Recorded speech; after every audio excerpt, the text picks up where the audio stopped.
Hello everyone, আসসালামু আলাইকুম।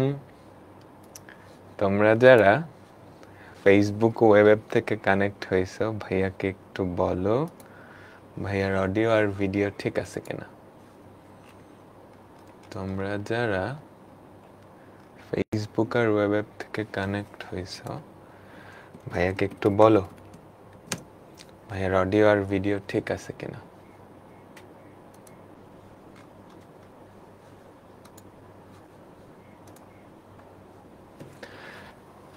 ঠিক আছে, কেমন আছো সবাই আমাকে বলো তো।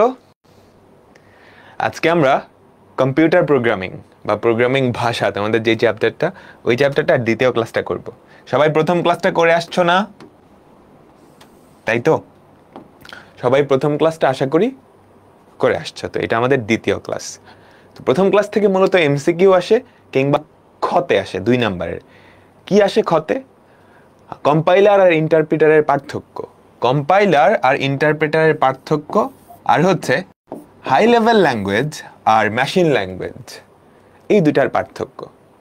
এই দুটা জিনিস আসে খতে, আর কিছু এমসিকিউ আসে। আমরা গত ক্লাসেই কিছু এমসিকিউ দেখছিলাম, তাই না? তো আজকের ক্লাস থেকে 4 নাম্বারের কোয়েশ্চেন আসে। আমরা দেখব কি টাইপের কোয়েশ্চেন আসে, এন্ড সব কিছু তো ভালোভাবে পড়বই। ঠিক আছে, ঠিক আছে। আচ্ছা, সবাই একটু জয়েন হতে থাকুক, আর তোমরা আমাকে বলো এটার অ্যান্সার কি। কম্পাইলার আর ইন্টারপ্রেটারের পার্থক্য খুবই ইম্পর্টেন্ট, বুঝছো? Compiler versus interpreter. আর কার হাই লেভেল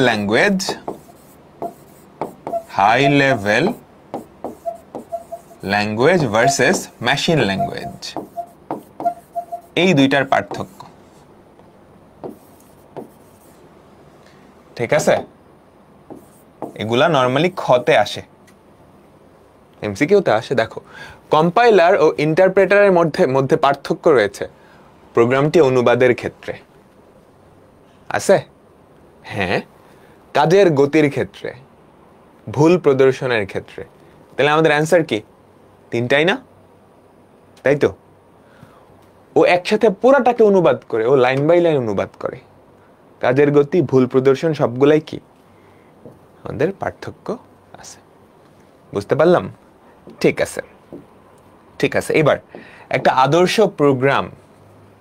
আদর্শ প্রোগ্রামের বৈশিষ্ট্য কি?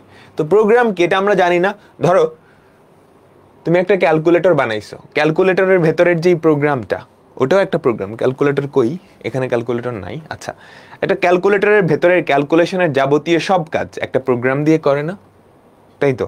কিংবা তুমি একটা প্রোগ্রাম বানাইছো যেটা ছোট্ট একটা কাজ করে, তো ধরো 2টা সংখ্যার যোগফল বিয়োগফল বাইর করে। কিংবা তোমরা যে ফেসবুকে ঢুকছো, এই ফেসবুকও কিন্তু একটা প্রোগ্রাম, এটা কিন্তু কোড করেই বানানো হয়েছে। তো এই যে প্রোগ্রাম, ছোট থেকে বড় অনেক টাইপের প্রোগ্রাম হইতে পারে। একদম সিম্পল একটা প্রোগ্রাম কি হতে পারে? তুমি 2টা সংখ্যা ইনপুট দিবা, সে যোগফল দেখাবে। অনেক কমপ্লেক্স প্রোগ্রাম কেমন হতে পারে? যেমন ধরো ফেসবুক, তাই না? এই সব প্রোগ্রামই কিন্তু কোড করেই লেখা হয়েছে। এখন একটা আদর্শ প্রোগ্রামের বৈশিষ্ট্যটা কি হবে? সহজ, সংক্ষিপ্ত, বোধগম্য।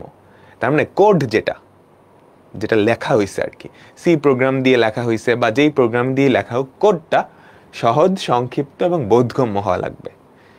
হ্যাঁ, ফেসবুকের কোড অনেক বড়, যখন অনেক বড় হয়ে যায় তখন ব্যাপারটা আসলে মানে একা মানুষের পক্ষে বোঝা সম্ভব না, কিন্তু যাতে সহজ, সংক্ষিপ্ত এবং কি বোধগম্য হয়। আর একটা প্রোগ্রাম রান করার জন্য মেমোরি লাগে না? আমরা গত ক্লাসে দেখছিলাম কম্পিউটারের স্ট্রাকচারের ভেতর ওই যে রেজিস্টার থেকে মেমোরি নিয়ে আসে, তাই না? তো মেমোরি কি কম লাগবে। ঠিক আছে, প্রোগ্রামটা চলতে কম সময় লাগবে। ঠিক আছে, এরপরেরটা সহজে সম্প্রসারণযোগ্য। এটা মানে কি? ধরো তুমি একটা প্রোগ্রাম লিখছো, হ্যাঁ, ধরো তুমি একটা ক্যালকুলেটরের প্রোগ্রাম লিখছো, যেই ক্যালকুলেটরটা জাস্ট যোগ আর বিয়োগ করতে পারে। এখন তুমি চাচ্ছ এই ক্যালকুলেটর দিয়ে যাতে গুণও করা যায়, তাহলে কি তুমি আগের প্রোগ্রামটাকে সম্প্রসারণ করতে চাচ্ছ না, এক্সটেন্ড করতে চাচ্ছ না? তো তোমার প্রোগ্রামটা যাতে সহজে সম্প্রসারণযোগ্য হয়। তোমরা দেখো না ফেসবুকে বিভিন্ন ফিচার আসে, নতুন নতুন ফিচার, তাই না? কয়েক বছর আগে, 2 বছর আগে মেসেঞ্জার যেরকম ছিল এখন কি ওরকম আছে? চেঞ্জ হচ্ছে না? তার মানে কি? আপডেট হচ্ছে, সম্প্রসারণ হচ্ছে। তো প্রোগ্রাম যাতে সহজে সম্প্রসারণযোগ্য হয়। তারপরটা হচ্ছে বাগ খুঁজে বের করা সহজ। একটা ভুল করছো, ওই ভুলটা যাতে সহজে খুঁজে বের করতে পারো। তো এগুলাই হচ্ছে আমাদের একটা আদর্শ প্রোগ্রামের বৈশিষ্ট্য। আমরা যখন প্রোগ্রাম করব তখন এগুলো আরো ভালো করে বুঝতে পারবা। বোঝা গেল? ঠিক আছে, এবার আমরা দেখব হচ্ছে প্রোগ্রাম তৈরির ধাপ সমূহ। এখান থেকে মানে এটা দিয়ে দিতে পারে যে একটা প্রোগ্রাম তৈরির কি কি ধাপ আছে 4 নাম্বারের জন্য, বুঝছো? গতে এটা দিয়ে দিতে পারে একটা প্রোগ্রাম তৈরির কি কি ধাপ আছে। ঠিক আছে, আমরা এগুলা দেখব। এখন তুমি একটা প্রোগ্রাম বানাবা যেটা 2টা সংখ্যা যোগ করতে পারে। তুমি একটা প্রোগ্রাম বানাবা যেটা 2টা সংখ্যা যোগ করতে পারে। যে কোনো ইউজার মানে যে কেউ 2টা সংখ্যা ওকে ইনপুট দিলে সে ওই 2টার যোগফল আউটপুটে দেখাইতে পারে। ছোট্ট সহজ একটা প্রোগ্রাম, তাই না? এখন ওই প্রোগ্রাম বের করার জন্য বা ওই প্রোগ্রাম তৈরির জন্য এতগুলা ধাপ কি আমাদের দরকার আছে? তো সহজ। এখন চিন্তা করো, 2টা সংখ্যার যোগফল বের করে, এটাও একটা প্রোগ্রাম। আবার ফেসবুকের মতো বিশাল একটা প্ল্যাটফর্ম, এটাও একটা প্রোগ্রাম, তাই না? আমাদের রিয়েল লাইফের যে অ্যাপ্লিকেশনগুলা, রিয়েল লাইফের যে মানে প্রোগ্রামগুলা, আমাদের বাস্তব জীবনের ফেসবুক, ইউটিউব বা তোমাদের ওয়েব অ্যাপ, এগুলো আসলে অনেক বড় বড় প্রোগ্রাম। ঠিক আছে, এগুলো ধুমধাম কোড করে হয়ে যায় না। ওগুলো বানানোর জন্য আমাদের স্টেপগুলো ফলো করা লাগে, অনেকগুলো স্টেপ ফলো করা লাগে। তো স্টেপগুলো কি? প্রত্যেকটা প্রোগ্রাম আসলে কোনো একটা সমস্যার সমাধান। ঠিক আছে, প্রত্যেকটা প্রোগ্রাম। ফেসবুক কি একটা সামাজিক যোগাযোগ মাধ্যম না? এটা দিয়ে অনেক সমস্যার সমাধান হয়ে গেছে, অনেক সমস্যার উৎপত্তিও হয়েছে। সমাধান কি? তুমি দূর থেকেই মানুষের সাথে যোগাযোগ করতে পারতেছো, বন্ধুদের সাথে আড্ডা দিতে পারতেছো, তাই না? তো প্রত্যেকটা প্রোগ্রামই কোনো না কোনো সমস্যার সলিউশন। ঠিক আছে, তো প্রোগ্রাম তৈরির ধাপসমূহ। আমাদের প্রথম কাজ সমস্যাটা নির্দিষ্ট করতে হবে। আমি কোন সমস্যা, কোন প্রবলেমের জন্য একটা প্রোগ্রাম বানাবো বা লিখবো সেটা আমাকে ডিফাইন করতে হবে। তারপর হচ্ছে যেই সমস্যাটা নিয়ে তুমি প্রোগ্রামটা লিখবা সেই সমস্যাটা বিশ্লেষণ করতে হবে, একটু ভালোভাবে বুঝতে হবে সমস্যাটা আসলে কি, এই সমস্যাটা কিভাবে সমাধান করা যায়। ঠিক আছে, তারপর হচ্ছে প্রোগ্রাম ডিজাইন। যখন তুমি জাস্ট একবার নামগুলো পড়ো, আমি ডিটেলসে একটু পরে ব্যাখ্যা করতেছি। প্রোগ্রাম ডিজাইন, প্রোগ্রাম উন্নয়ন বা এটাকে প্রোগ্রাম ডেভেলপমেন্টও বলে, প্রোগ্রাম বাস্তবায়ন, ডকুমেন্টেশন, প্রোগ্রাম রক্ষণাবেক্ষণ। আমাদের এই 8টা না 7টা স্টেপ, এই 7টা স্টেপ হচ্ছে একটা প্রোগ্রাম তৈরির স্টেপ সমূহ। এগুলো মুখস্থ রাখতে হবে, আমরা ডিটেলসে দেখব। যে কোনো প্রোগ্রাম তৈরি করার এই 7টা স্টেপ।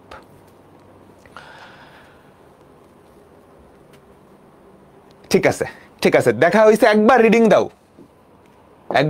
দাও, এগুলো মুখস্থই রাখতে হবে।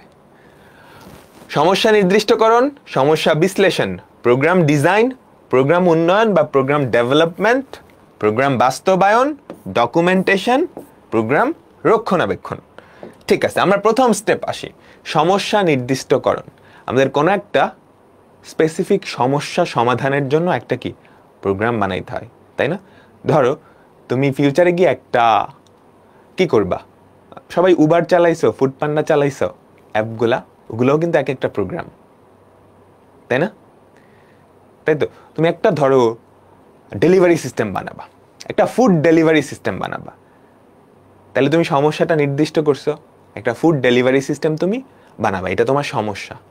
ঠিক আছে, এখন এই সমস্যাটা নিয়ে একটু ঘাটাঘাটি করবা, তারপর আস্তে আস্তে কি সমস্যাটার সমাধান করবা, সবার লাস্টে ফাইনালে গিয়ে কি আমাদের প্রোগ্রামটা ডেভেলপ হয়ে যাবে। আচ্ছা, সমস্যাটা আমি নির্দিষ্ট করলাম, এখন এই সমস্যাটার জন্য তোমার ইনপুট কি, আউটপুট কি, এই ব্যাপারগুলা ডিফাইন করতে হবে, এই ব্যাপারগুলা জানতে হবে। ঠিক আছে, কিংবা তুমি একটা ক্যালকুলেটরের প্রোগ্রাম বানাবা, চিন্তা করো একটা ক্যালকুলেটরের প্রোগ্রাম বানাবা, তো এই ক্যালকুলেটরের সমস্যাটা মানে এই সমস্যাটা কি সেটা ভালো করে ডিফাইন করতে হবে, কি ইনপুট হবে, কি আউটপুট হবে, সবকিছু ভালো করে চিহ্নিত করতে হবে। ঠিক আছে, সেকেন্ড স্টেপ হচ্ছে তুমি সমস্যা চিহ্নিত করে ফেলছো, এখন কাজ হচ্ছে ওই সমস্যাটা বিশ্লেষণ করতে হবে, ওই সমস্যাটার সমাধান কতভাবে করা যায়, কোনভাবে করলে সহজ হয়, কোনভাবে করলে কঠিন হয়, সবকিছু কি তোমাকে এই স্টেপটায় বিশ্লেষণ করতে হবে। বুঝতে পারলা? ঠিক আছে, ঠিক আছে। তো এখন তোমার সমস্যা বিশ্লেষণ করা শেষ। এই সমস্যাটার স্পেসিফিক একটা সমাধান পাইছো যে এভাবে কাজ করলে আমাদের এই সমস্যাটা সবচেয়ে সহজে সমাধান করা যাবে। তুমি একটা সমাধান পাইছো, এখন কি করবা? যেই সমাধানটা পাইছো সেটা প্রোগ্রামে ডিজাইন করবা। ডিজাইন করবা কিভাবে? তোমাকে অ্যালগোরিদম ফ্লোচার্ট এই ব্যাপারগুলা লিখতে হবে। অ্যালগোরিদম ফ্লোচার্ট কি সেটা আমরা দেখব। তুমি সমস্যাটা সমাধান পাইছো সেটা কিন্তু আগের স্টেপেই, এভাবে সমাধান করলে ব্যাপারটা সহজ হয়। এখন যেই সমাধানটা পাইছো সেই সমাধানটা তুমি কি করবা? স্টেপ বাই স্টেপ লিখে ফেলবা যে এই সমস্যাটা সমাধান করার জন্য আমাকে এই ধাপের পর এই ধাপ, এই ধাপের পর এই ধাপ, এভাবে করতে হবে। বুঝছো? এটাই হচ্ছে প্রোগ্রাম ডিজাইন। প্রোগ্রাম ডিজাইনে আমরা অ্যালগোরিদম আর ফ্লোচার্ট লিখি। এগুলা নিয়ে আজকের ক্লাসে আমরা একটু পরে ডিসকাস করব। একটু বোরিং টপিক, মুখস্থ রাখতে হবে, কিন্তু পরীক্ষায় আসে। আচ্ছা, প্রোগ্রাম ডিজাইন শেষ, ঠিক আছে? তুমি সমস্যাটা ধাপে ধাপে কিভাবে সমাধান করবা সেটা কি বাংলায় লেখো বা ইংলিশে লেখো, কোনো একটা ভাষায় প্রকাশ করবা অ্যালগোরিদম আর ফ্লোচার্টের মাধ্যমে। তারপরের স্টেপ, তুমি প্রোগ্রাম কিন্তু ডিজাইন করে ফেলছো। এখন কাজ কি?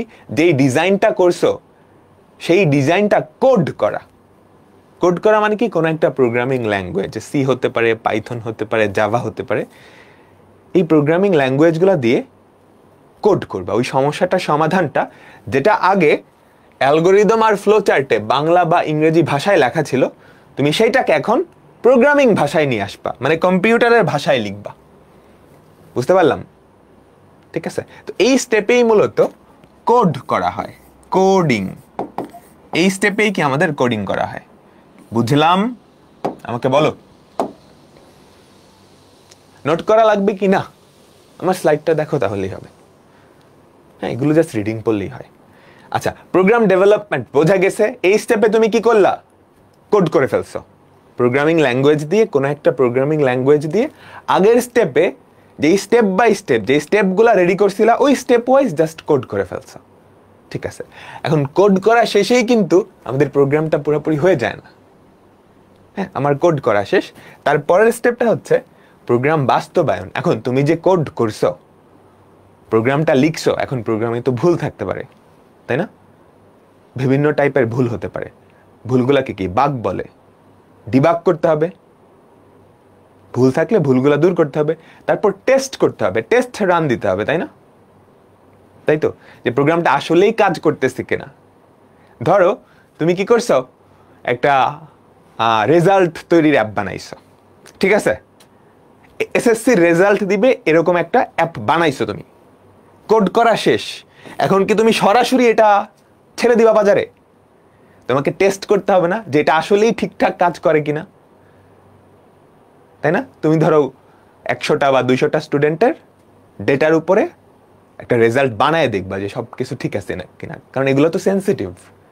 ধরো তুমি একটা অ্যাপ বানাইছো, সব কিছু ঠিক আছে, কোথাও এক জায়গায় ছোট্ট একটা ভুল চলে গেছে, তাহলে এখন তুমি যদি এটা বাজারে ছাড়ো, ধরো এসএসসি রেজাল্ট, তাহলে লক্ষ লক্ষ পোলাপানের সর্বনাশ হয়ে যাবে না? বুঝছো? তো প্রোগ্রাম বাস্তবায়ন এই স্টেপে আমাদের যেটা করতে হয়, ডিবাগ করতে হয়। কি করতে হয়? ডিবাগ করতে হয়। অর্থাৎ কোনো ভুল থাকলে সেই ভুলটা খুঁজে বের করে সংশোধন করতে হয়। এখন ভুল কয় প্রকারের? ভুল অনেক প্রকারের হতে পারে। আমরা মূলত 3 টাইপের এরর নিয়ে কাজ করি। ভুল বা এরর কয় টাইপের? 3 টাইপের মূলত। প্রথমটা হচ্ছে সিনট্যাক্স এরর। ক্যালকুলেটরে খাইছো কখনো এটা? সিনট্যাক্স এরর, এটাকে গ্রামাটিক্যাল এররও বলে। তুমি তো প্রোগ্রামিং ল্যাঙ্গুয়েজে কোডটা লিখবা, তাই না? প্রোগ্রামিং ভাষায় কোডটা লিখবা। প্রত্যেকটা ভাষার কিছু ব্যাকরণ থাকে। বাংলার ব্যাকরণ আছে, ইংলিশের ব্যাকরণ আছে, প্রোগ্রামিং ভাষারও কিছু নিয়ম কানুন বা ব্যাকরণ আছে। ওই ব্যাকরণগুলো যদি তুমি ভুল করো তাহলে সিনট্যাক্স এরর দিবে। তুমি ক্যালকুলেটরে এখনই লেখো তো, এটা ভাগ 2, দেখো সিনট্যাক্স এরর দেয়। এটা ভাগ 2 না, এভাবে না দিয়ে ধরো 2 ভাগ, এটা দিয়ে ইকুয়াল চাপ দাও, সিনট্যাক্স এরর। এটা বলতে তো ব্যাকরণের কিছু নাই ম্যাথমেটিক্সে, তাই না? বুঝছো? 2 নাম্বারটা হচ্ছে লজিক্যাল এরর।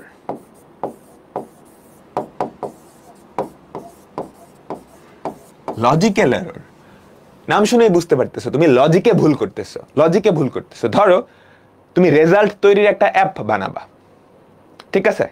এখন আমাদের দেশের নিয়ম কি, যদি নাম্বার 80-র উপরে হয় তাহলে A+ দিব। এখন তুমি এমন ভাবে কোড করছো যদি 70-এর উপরে পায় তাহলেই A+ দিয়ে দিচ্ছ। ঠিক আছে, তাহলে এটা একটা লজিক্যাল এরর না? গ্রামারে কিন্তু কোনো ভুল নাই, সিনট্যাক্সে কোনো ভুল নাই, লজিক্যাল একটা এরর হয়ে গেছে। ঠিক আছে, হিসাব দিয়ে ভুল হবে আর কি, হিসাবে ভুল হবে। বুঝতে পারলাম। 3 নাম্বারটা হচ্ছে রান টাইম এরর বা execution error. Run time error বা এক্সিকিউশন এরর, এটা কি? ধরো তুমি যখন রান করতেছো তখন গিয়ে কোনো একটা ভুল হয়ে গেছে। কিভাবে আমি তোমাকে দেখাই। ধরো তুমি একটা প্রোগ্রাম লিখছো, আমি একটা প্রোগ্রাম ডেমো, একটা প্রোগ্রাম কি করে, দুইটা সংখ্যার ভাগফল বের করে। তো তুমি যেটা করো, ফার্স্টে ইউজারের কাছ থেকে ইনপুট নাও, ঠিক আছে? তুমি ইউজারের কাছ থেকে এ আর বি ইনপুট নাও, তারপরে তুমি যে কাজটা করো, এ আর বি ভাগ করে সিতে রাখো, ঠিক আছে? তারপরের কাজ হচ্ছে তুমি যেই ভাগফলটা সেটা প্রিন্ট করে দাও। আমি এমনিই লিখলাম আর কি, স্টেপগুলো লিখলাম, ঠিক আছে? তুমি একটা প্রোগ্রাম বানাইছো যেই প্রোগ্রামটা দুইটা সংখ্যার ভাগফল দিবে। তো ওটা করার জন্য তুমি কি করতেছো, ফার্স্টে ইউজারের কাছ থেকে দুইটা সংখ্যা ইনপুট নিচ্ছ, ঠিক আছে? তারপরে কি করতেছো, এ কে বি দিয়ে ভাগ করে সিতে রাখতেছো, তারপর সিটা প্রিন্ট করে দিচ্ছ। এখন ইউজার যদি বি এর ভ্যালু 0 বসায় দেয়, ধরো ইউজার বসাইলো 10 আর 0, ইউজার মানে হচ্ছে যে প্রোগ্রামটা ব্যবহার করবে, তোমরা ক্যালকুলেটর ব্যবহার করো না, ওরকম। এ এর ভ্যালু দিল 10, বি এর ভ্যালু দিল 0, তাহলে এখানে একটা এরর হয়ে গেছে না? কি আসবে? 10কে তো 0 দিয়ে ভাগ করা যায় না, তো তখন যেটা আসবে রান টাইম এরর। তার মানে এভাবে কোড করা আসলে যায় না, এভাবে একটা ভুল হয়েছে, তোমাকে একটু চেক করে অন্যভাবে করা লাগতো। তোমাকে দেখতে হইতো যদি বি এর ভ্যালু 0 হয় তাহলে ভাগ করা যাবে না, কিন্তু তুমি বি এর ভ্যালু 0 কিনা এটা চেক না করেই ভাগ করে দিছো। এটাই হচ্ছে রান টাইম এরর, মানে রান হওয়ার সময়। দেখো নরমালি কিন্তু খুব সুন্দর, তুমি যদি 2 আর 3 ইনপুট দাও খুব সুন্দর করে প্রোগ্রামটা চলবে, কিন্তু ইনপুট দিলা 10 আর 0, সেক্ষেত্রে একটা এরর চলে আসছে। এররটা কখন আসছে? যখন রান হচ্ছে, যখন এক্সিকিউশন হচ্ছে। এজন্যই বলা হয় রান টাইম এরর বা এক্সিকিউশন এরর। তো মূলত এই 3 প্রকারের এরর আমরা দূর করার ট্রাই করি আমাদের কি প্রোগ্রাম বাস্তবায়ন এই স্টেপটায়। বুঝছো? এগুলা নিয়ে আমরা বিস্তারিত কথা বলবো, syntax error, logical error, run time error, এগুলা নিয়ে আমরা কথা বলবো,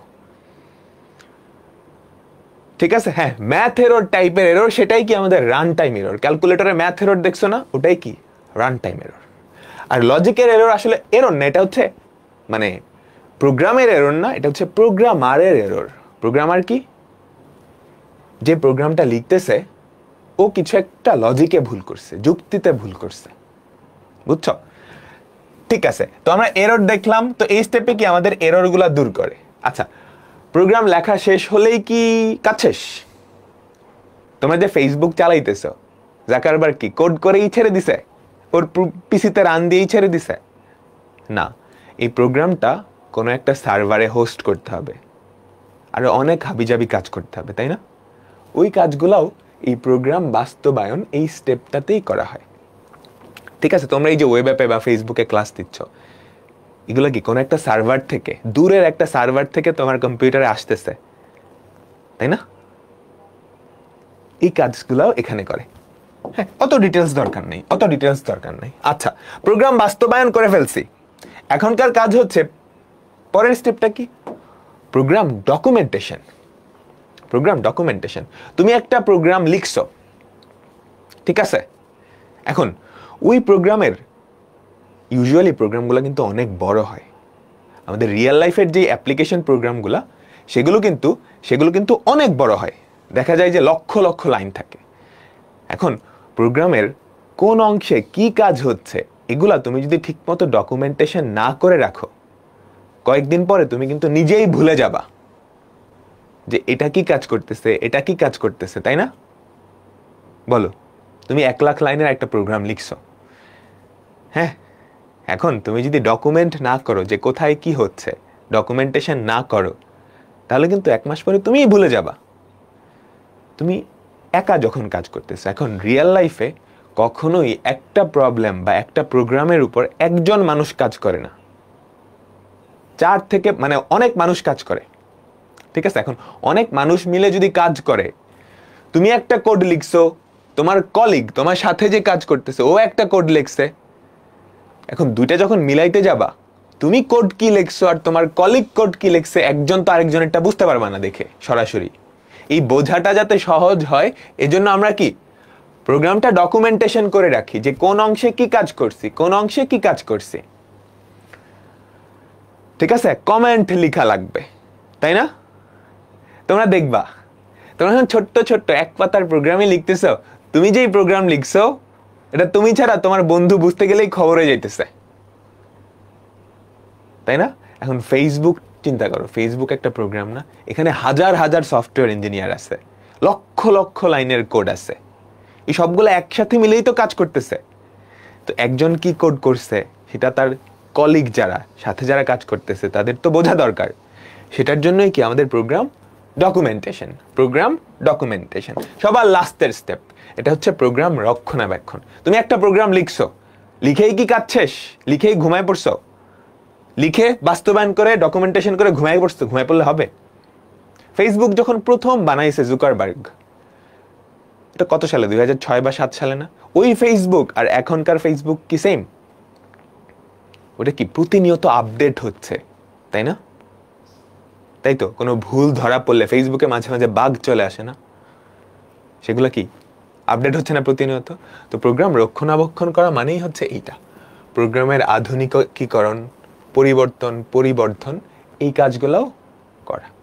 এখন জুকারবার্গ যদি 2006 বা 7 সালে যেই ফেসবুকটা বানাইছিল ওটা বানাই সে ধরো ডকুমেন্টেশন করে ঘুমায় পড়লো, আর কোনো কাজ করলো না, তাহলে ফেসবুক কি এই অবস্থায় আসতো? ও কি বিলিয়নিয়ার হইতো? না। ঠিক আছে, বুঝছো? তো একটা প্রোগ্রাম তৈরির কয়টা স্টেপ? এই 7টা স্টেপ। এখন তোমরা আবার বইলো না, ভাই আমি একটা প্রোগ্রাম বানাবো যেটা 2টা সংখ্যা যোগ করতে পারে, ওটারও কি এই 7টা স্টেপ? তুমি চাইলে ওই 7টা স্টেপ এটা ফালাইতে পারো, কিন্তু দরকার নেই, এটা তো খুবই সহজ প্রোগ্রাম। এগুলো মূলত আমাদের রিয়েল লাইফের, বাস্তব জীবনের যে সমস্ত প্রোগ্রাম আছে না, ওই প্রোগ্রামগুলা তৈরি করার এতগুলা স্টেপ। এন্ড রিয়েল লাইফের প্রবলেমগুলা, সমস্যাগুলা বা প্রোগ্রামগুলো অনেক বড় হয়। ঠিক আছে, তো আমাদের মোটামুটি কাজ শেষ। এটা মুখস্থ করবা, এখান থেকে 4 নাম্বারের কোয়েশ্চেন আসতে পারে। এই 7টা স্টেপ কি, এবং ছোট্ট করে বর্ণনাও চাইতে পারে,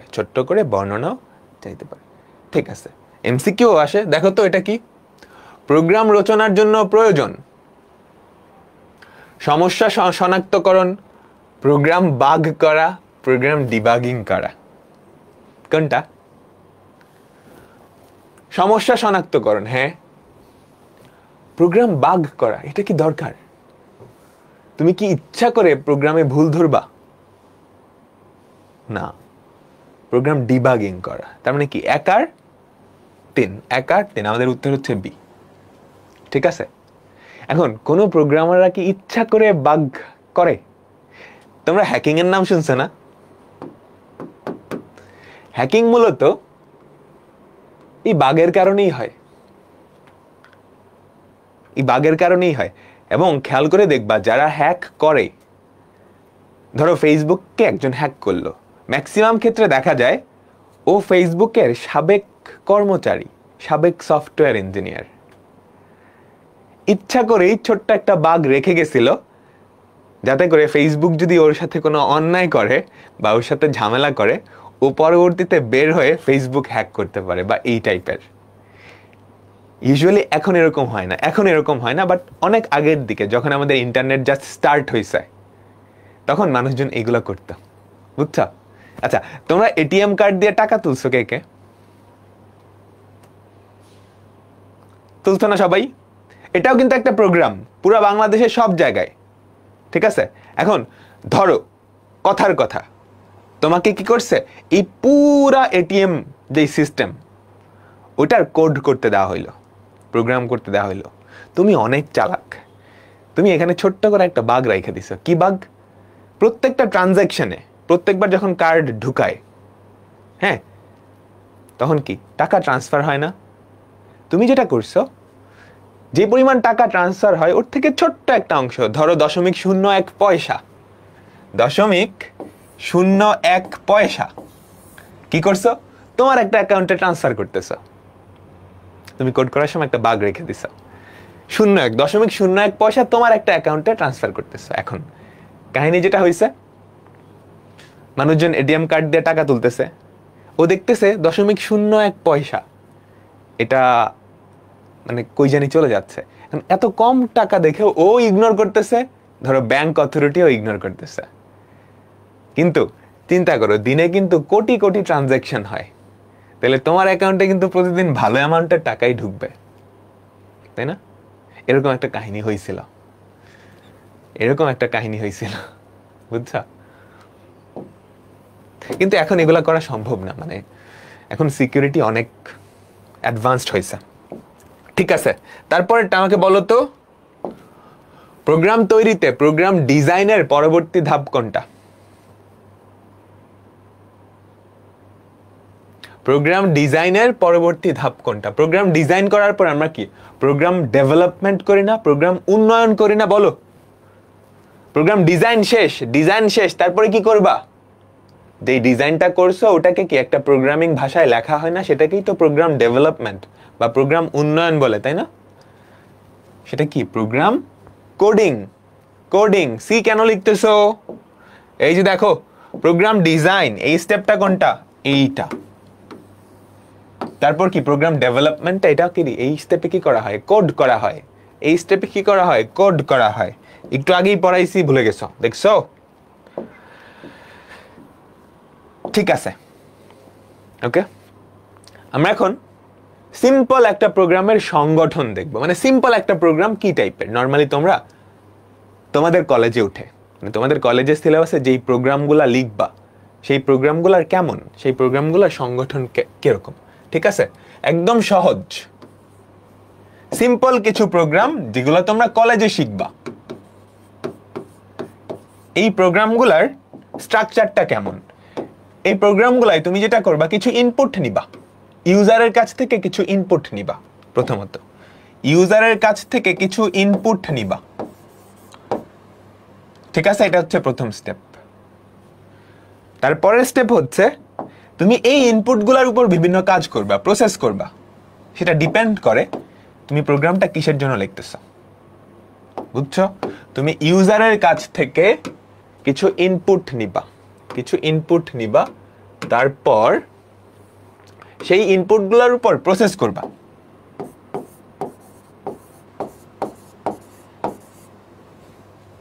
প্রসেসটা কি?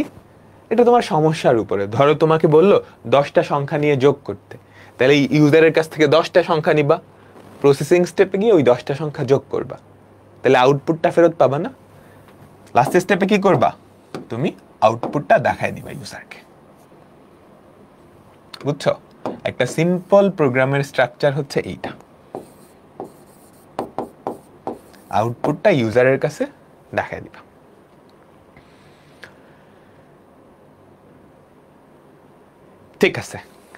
ঠিক আছে, এবার আমরা আমাদের খুবই ইম্পর্টেন্ট একটা জিনিসে যাব, অ্যালগোরিদম। নাম শুনছো? Algorithm, Facebook algorithm, YouTube algorithm, এগুলার নাম শুনছো? আচ্ছা, অ্যালগোরিদম মানে কি? যে কোনো সমস্যা সমাধানের ধাপগুলাই হচ্ছে অ্যালগোরিদম। যে কোনো সমস্যা সমাধানের কিছু ধাপ আছে না? ওই ধাপগুলাকেই তুমি যদি সাজায় লেখো, সেটাকে বলা হবে একটা অ্যালগোরিদম। লেখো সংজ্ঞাটা কি? An algorithm is a step by step procedure for solving a problem. মানে কি, কোনো একটা সমস্যা সমাধানের জন্য ধাপে ধাপে যেই প্রক্রিয়াটা, সেটাই কি অ্যালগরিদম। বাংলায় লেখা আছে, সমস্যা সমাধানের যুক্তিসম্মত ও পর্যায়ক্রমিক ধারা বর্ণনাকে অ্যালগরিদম বলে। অনেক কঠিন সংজ্ঞা, এগুলো লাগবে না, এভাবে মনে রাখো। কোনো একটা সমস্যা সমাধানের অনেকগুলা ধাপ থাকে, তাই না? ওই ধাপগুলা তুমি যদি সাজায় লেখো, সুন্দর করে লেখো, ওটাই কি অ্যালগরিদম। আমাদের রিয়েল লাইফে সবকিছুই কিন্তু এক একটা সমস্যা হিসেবে চিন্তা করতে পারো, তাই না? আচ্ছা, তুমি আমাকে বলো তো, তোমরা তো সবাই ক্লাস করতে আসছো ফেসবুকে। এখন এই যে ফেসবুকে ক্লাস করতে আসলা, এইটার অ্যালগরিদমটা কি? মানে এইটার স্টেপগুলা কি কি তুমি নিজের থেকে চিন্তা করো। তুমি ধরো ঘুমাইতেছিলা, ঘুম থেকে উঠে তারপর ফেসবুকে ক্লাসটা জয়েন দিছো। তো ওই ঘুম থেকে এই পর্যন্ত আসতে আসতে তোমার কি কি কাজ করা লাগছে আমাকে একটু স্টেপ বাই স্টেপ বলবা, ঠিক আছে? Class joining algorithm. ক্লাস জয়েনের জন্য যেই কাজগুলা করা লাগতেছে, ওগুলা তুমি যদি ধাপে ধাপে লেখো, তাইলেই কি ক্লাস জয়েনিং অ্যালগরিদম হয়ে গেল না? বুঝছো? তোমার কাছে মনে হচ্ছে ক্লাস জয়েনিং তো খুব সহজ, ফেসবুকে ঢুকলাম, একটা গ্রুপে ঢুকলাম, ভাইয়া ক্লাস নিতেছে, শেষ। কিন্তু চিন্তা করো তো, একজন মানুষ যে জীবনে ফোন চালায় নাই, ওর জন্য ব্যাপারটা অত সহজ না। এখন তুমি ওই বেচারারে বুঝাবা যে ফেসবুকে ভাইয়ার ক্লাস কিভাবে জয়েন করতে হয়। ওকে বোঝানোর জন্য যেই স্টেপগুলা তুমি লিখবা, ওই স্টেপগুলার কম্বিনেশনই হচ্ছে অ্যালগরিদম। তাহলে প্রথম কাজ কি? প্রথম কাজ হচ্ছে ফোনটা অন করা, তাই না? ফোনটা অন করা,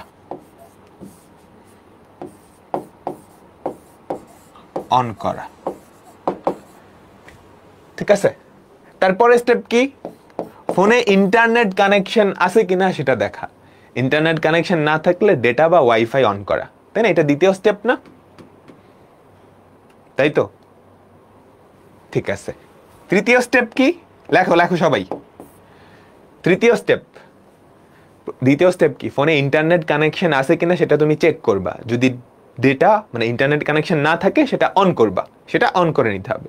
তৃতীয় স্টেপ কি? ফেসবুক অ্যাপে ঢোকা, তাই না? থার্ড স্টেপ কি? ফেসবুক অ্যাপে ঢোকা। তারপরে স্টেপ কি? ফেসবুক অ্যাপে ঢোকার পরে গ্রুপের নামটা সার্চ দেওয়া, এসিএস আইসিটি ডিকোডার ব্যাচ, তারপর ওইটাতে ঢোকা। ওটা কি 4 নম্বর স্টেপ। 5 নম্বর স্টেপ কি? অ্যানাউন্সমেন্ট সেকশনে ভাইয়ার ক্লাসটা পিন করা আছে, আমরা ওখানে কি ক্লিক করলেই ক্লাস করা শুরু করে দিতে পারবো। এই কয়টা স্টেপ ফলো করেই কি আমরা ক্লাস জয়েন করলাম না? তোমার জন্য মনে হচ্ছে এটা হুদাই এগুলা লেখার কি দরকার, এটা তো সবাই জানে। কিন্তু চিন্তা করো, তোমার একজন গ্রামের চাচাতো ভাই ধরো, যে জীবনেও ফোন ইউজ করে নাই, ওকে তোমাকে এই স্টেপগুলা বুঝাই দিতে হবে না? বুঝছো? আমাকে বুঝছো এবার? তার মানে দুনিয়ার যত কাজ আছে, যত সমস্যা আছে, সবগুলা সমাধানেরই অ্যালগরিদম আছে। সবগুলা সমাধানেরই কি অ্যালগরিদম আছে। বুঝাইতে পারলাম? আচ্ছা চিন্তা করো, আমি যদি এখন তোমাকে চা বানাইতে বলি, চা বানানোর অ্যালগরিদম কে কে পারবা লিখতে? চা বানানোর অ্যালগরিদম। ধরো তোমাকে দুধ চা বানাইতে বললাম, এটার অ্যালগরিদমটা কি হবে? প্রথম কাজ, কেটলিতে, ধরো তোমার বাসায় কেটলি আছে, ইলেকট্রিক কেটলি বা হিটার, আচ্ছা ওটাও নাই, ধরো গ্যাসের চুলা আছে, ঠিক আছে, আর পাতিল আছে। প্রথম কাজ কি? পাতিলের মধ্যে পানি নিবা, তাই না? তারপরে কাজ কি? ওই পানিকে গ্যাসের চুলার উপরে দিয়ে গরম করবা, কিছুক্ষণ ওয়েট করবা, ঠিকমতো গরম হওয়ার পর ওই পানিটা কি মগে ঢাকবা, মগে ঢালবা, তাই না? তারপর ওখানে চাপাতি দিবা, চাপাতি শেষে কি ওখানে দুধ দিবা, চিনি দিবা, নাড়াবা, চা হয়ে গেছে। এই স্টেপগুলা লিখে ফেললেই কি আমাদের চা বানানোর, দুধ চা বানানোর অ্যালগরিদম হয়ে যাবে, ঠিক আছে? এইবার আমাকে বলো, তুমি যদি এই স্টেপগুলা লিখে দাও, তাহলে যে জীবনেও চা বানায় নাই, ও এসে ফলো করে কি চা বানাইতে পারবে না? তোমার কাছে মনে হচ্ছে ভাই এটা তো সহজ, হুদাই কেন অ্যালগোরিদম লিখছেন? কিন্তু চিন্তা করো, যে জীবনেও চা বানায় নাই ওর জন্য কিন্তু এটা এরকমই। ঠিক আছে? আচ্ছা, অ্যালগোরিদম কেন দরকার? চা বানানো এটা খুবই সহজ একটা কাজ, ছোট্ট একটা প্রোগ্রাম লেখা এটাও খুব সহজ একটা কাজ। কিন্তু আমাদের রিয়েল লাইফের যে প্রোগ্রামগুলা সেগুলো অনেক কমপ্লেক্স, অনেক জটিল। সেগুলো যাতে মানুষ সহজে বুঝতে পারে, বুঝাইতে পারে, এই জন্যই অ্যালগোরিদমগুলো লেখা হয়। তুমি চিন্তা করো, চা বানানোর অ্যালগোরিদম খুবই সহজ, কিন্তু ফেসবুকে লাইভ ক্লাস নেওয়ার যে অ্যালগোরিদম বা ফেসবুকের প্রোগ্রামটা বানানোর যে অ্যালগোরিদম সেটা কিন্তু অনেক কঠিন, অনেক কমপ্লেক্স। সেই জন্যই কি ধাপে ধাপে এটা করাটা ইম্পর্টেন্ট। ঠিক আছে? আচ্ছা, এখন তোমরা বলতেই পারো ভাই আপনি চা বানাইছেন যেমনি, আমি অমনে চা বানাবো না। আপনি কি করছেন? আপনি পাতিলে পানি দিছেন, গরম করছেন, তারপর ওই গরম পানিটা মগে দিছেন, তারপর চা পাতি চোবাইছেন, তারপর চিনি দুধ দিয়ে চা বানাই ফেলছেন। আমি এমনি বানাবো না। আমি কেমনে বানাবো? আমি হাঁড়িতে পানি দিব, গরম করব, হাঁড়িতেই চা পাতি দিব, হাঁড়িতেই দুধ দিব, হাঁড়িতেই চিনি দিব, একসাথে সব গরম করব। গরম করার পর একটা ছাঁকনি দিয়ে ওটা ছাঁকবো, তারপর কাপে দিব। এটাও কিন্তু একটা অ্যালগোরিদম চা বানানোর, তাই না? ভুল কিন্তু হয় নাই, এটাও চা হবে, এটাও চা হবে। তাহলে একই জিনিসের দুইটা অ্যালগোরিদম সম্ভব না, একাধিক অ্যালগোরিদম সম্ভব না। তার মানে একটা সমস্যার সমাধানেরই আসলে অনেকগুলা উপায় থাকতে পারে, অনেকগুলা অ্যালগোরিদম থাকতে পারে। অ্যালগোরিদম যে ইউনিক হওয়া লাগবে কিংবা বইয়ে যেমন আছে অমনই হওয়া লাগবে, মুখস্থ করা লাগবে এরকম না। বুঝছো? অ্যালগোরিদম তোমার সমস্যাটাকে সমাধান করলেই হয়। কিংবা আরেকজন এসে বলল ভাই আমি পাতিলে গরম করব না, কেটলিতে গরম করব, ইলেকট্রিক কেটলিতে আমার বাসায় আছে, সেটাতে গরম করে তারপর চা বানাবো, ওটাও কিন্তু ঠিক হবে, তাই না? এই বুঝছো? সবাই বুঝছো? এই যে চা বানানোর অ্যালগোরিদম লিখে ফেলবা, সবাই লিখে ফেলবা কিন্তু আজকেই। ঠিক আছে, ঠিক আছে। এখন আমরা ছোট্ট ছোট্ট কিছু অ্যালগোরিদম দেখবো, ছোট্ট ছোট্ট কিছু ম্যাথমেটিক্যাল অ্যালগোরিদম। এটা তার আগে, আচ্ছা, অ্যালগোরিদম খালি চা বানাইতে হয় এরকম না, অ্যালগোরিদম সব জায়গায় আছে। ফিজিক্সেও অ্যালগোরিদম আছে। তোমরা দুইটা ভেক্টরের মধ্যবর্তী কোণ বাইর করছো? পড়ছো? ভেক্টর তো সবাই পড়ছো, তাই না? এখন আমি যদি বলি দুইটা ভেক্টরের মধ্যবর্তী কোণ বের করার অ্যালগোরিদম লেখো, ঠিক আছে? দুইটা ভেক্টর, এ ভেক্টর আর বি ভেক্টর, তাদের মধ্যবর্তী কোণ এভাবে লেখা হয় না, এ অ্যাঙ্গেল বি, এটা বের করার অ্যালগোরিদম। কি করবা? প্রথম স্টেপ দুইটা ভেক্টর ইনপুট নেওয়া। প্রথম স্টেপ দুইটা ভেক্টর ইনপুট নেওয়া, তাই না? আমাদের প্রথম স্টেপ, স্টেপ 1 কি হবে বলো তো? দুইটা ভেক্টর ইনপুট নেওয়া। Input a vector, b vector. তারপরের স্টেপ কি হবে? এই দুইটা ভেক্টরের ডট প্রোডাক্টটা বের করে ফেলা। এটা বের করে ফেলবো, ঠিক আছে? বা ভেঙে ভেঙে না করে তুমি একবারেও করে ফেলতে পারো। ডট প্রোডাক্ট করলা, তারপর এই দুইটার মান বের করলা, তারপর cos থিটার ফর্মুলা দিয়ে তাদের মধ্যবর্তী কোণ। কিংবা তুমি স্টেপ 2 তে cos theta equals to directly a dot b by a ভেক্টরের মান b ভেক্টরের মান, ঠিক আছে? এটা হচ্ছে স্টেপ 2। আর স্টেপ 3 কি? এখান থেকে থিটার ভ্যালুটা বের হয়ে যাবে, প্রিন্ট থিটা, মানে থিটার ভ্যালুটা তুমি দেখায় দিবা। এটাই কি দুইটা ভেক্টরের মধ্যবর্তী কোণ বের করার অ্যালগোরিদম। বুঝছো? যে কোনো সমস্যা সমাধানের কি উপায়গুলা তুমি জাস্ট স্টেপ বাই স্টেপ লেখলেই সেটা অ্যালগোরিদম। অ্যালগোরিদম আহামরি কিছু না, অ্যালগোরিদম আহামরি কিছু না, ঠিক আছে? দেখো কি বলছে, একটা ত্রিভুজের ক্ষেত্রফল নির্ণয়ের অ্যালগোরিদম লেখো। একটা ত্রিভুজের ক্ষেত্রফল নির্ণয়ের অ্যালগোরিদম। আচ্ছা, ত্রিভুজের ক্ষেত্রফল নির্ণয়ের ফর্মুলা সবাই জানো না? একটা ত্রিভুজের ক্ষেত্রফল নির্ণয়ের ফর্মুলা তো সবাই জানো। একটা ত্রিভুজের ভূমি যদি হয় বি আর উচ্চতা যদি হয় এইচ, ঠিক আছে? তাহলে এই ত্রিভুজটার ক্ষেত্রফল কি? হাফ ইন্টু ভূমি ইন্টু উচ্চতা, তাই তো? আচ্ছা, তো একটা ত্রিভুজের ক্ষেত্রফল বের করতে হলে অবশ্যই ভূমি আর উচ্চতা জানা লাগবে। তো ভূমি আর উচ্চতা তুমি কি ইনপুট নিবা, ইউজারের কাছ থেকে ইনপুট নিবা, ঠিক আছে? তো একটা ত্রিভুজের ক্ষেত্রফল নির্ণয়ের অ্যালগরিদম, আমাদের প্রথম স্টেপ বা ধাপ 1, দেখো স্টেপ 1 বা ধাপ 1, এটা হচ্ছে শুরু, স্টার্ট। শুরু আর শেষ এই দুইটা লিখে দিতে হবে, প্রত্যেকটা অ্যালগরিদমের শুরু আসে, শেষ আসে, ঠিক আছে? স্টেপ 1 বা ধাপ 1 হচ্ছে স্টার্ট। স্টেপ 2, এই স্টেপে তোমাকে ভূমি আর উচ্চতা ইনপুট নিতে হবে, ঠিক আছে? তো লিখবা ভূমি আর উচ্চতা ইনপুট নেওয়া বা নি, আমি ইংলিশে শর্ট করে লিখে দিচ্ছি ইনপুট, অর্থাৎ আমি কাদেরকে ইনপুট নিব? ভূমি আর উচ্চতা। স্টেপ 3, আমি এবার ফর্মুলা অ্যাপ্লাই করে ক্ষেত্রফলটা বের করব। আমাদের যেই এরিয়া বা ক্ষেত্রফল ইকুয়ালস টু হাফ ইন্টু ভূমি ইন্টু উচ্চতা। এখন কি এই যে ক্ষেত্রফলটা বের করছে এটাই তো আউটপুট হিসেবে দিবে। তো আমাদের স্টেপ 4 কি হবে? এরিয়াটা প্রিন্ট করা বা আউটপুট দেখানো, একই কথা, আমাদের প্রিন্ট এরিয়া। এন্ড স্টেপ 5 কি? শেষ। স্টেপ 5 হচ্ছে এন্ড। একদমই সহজ না?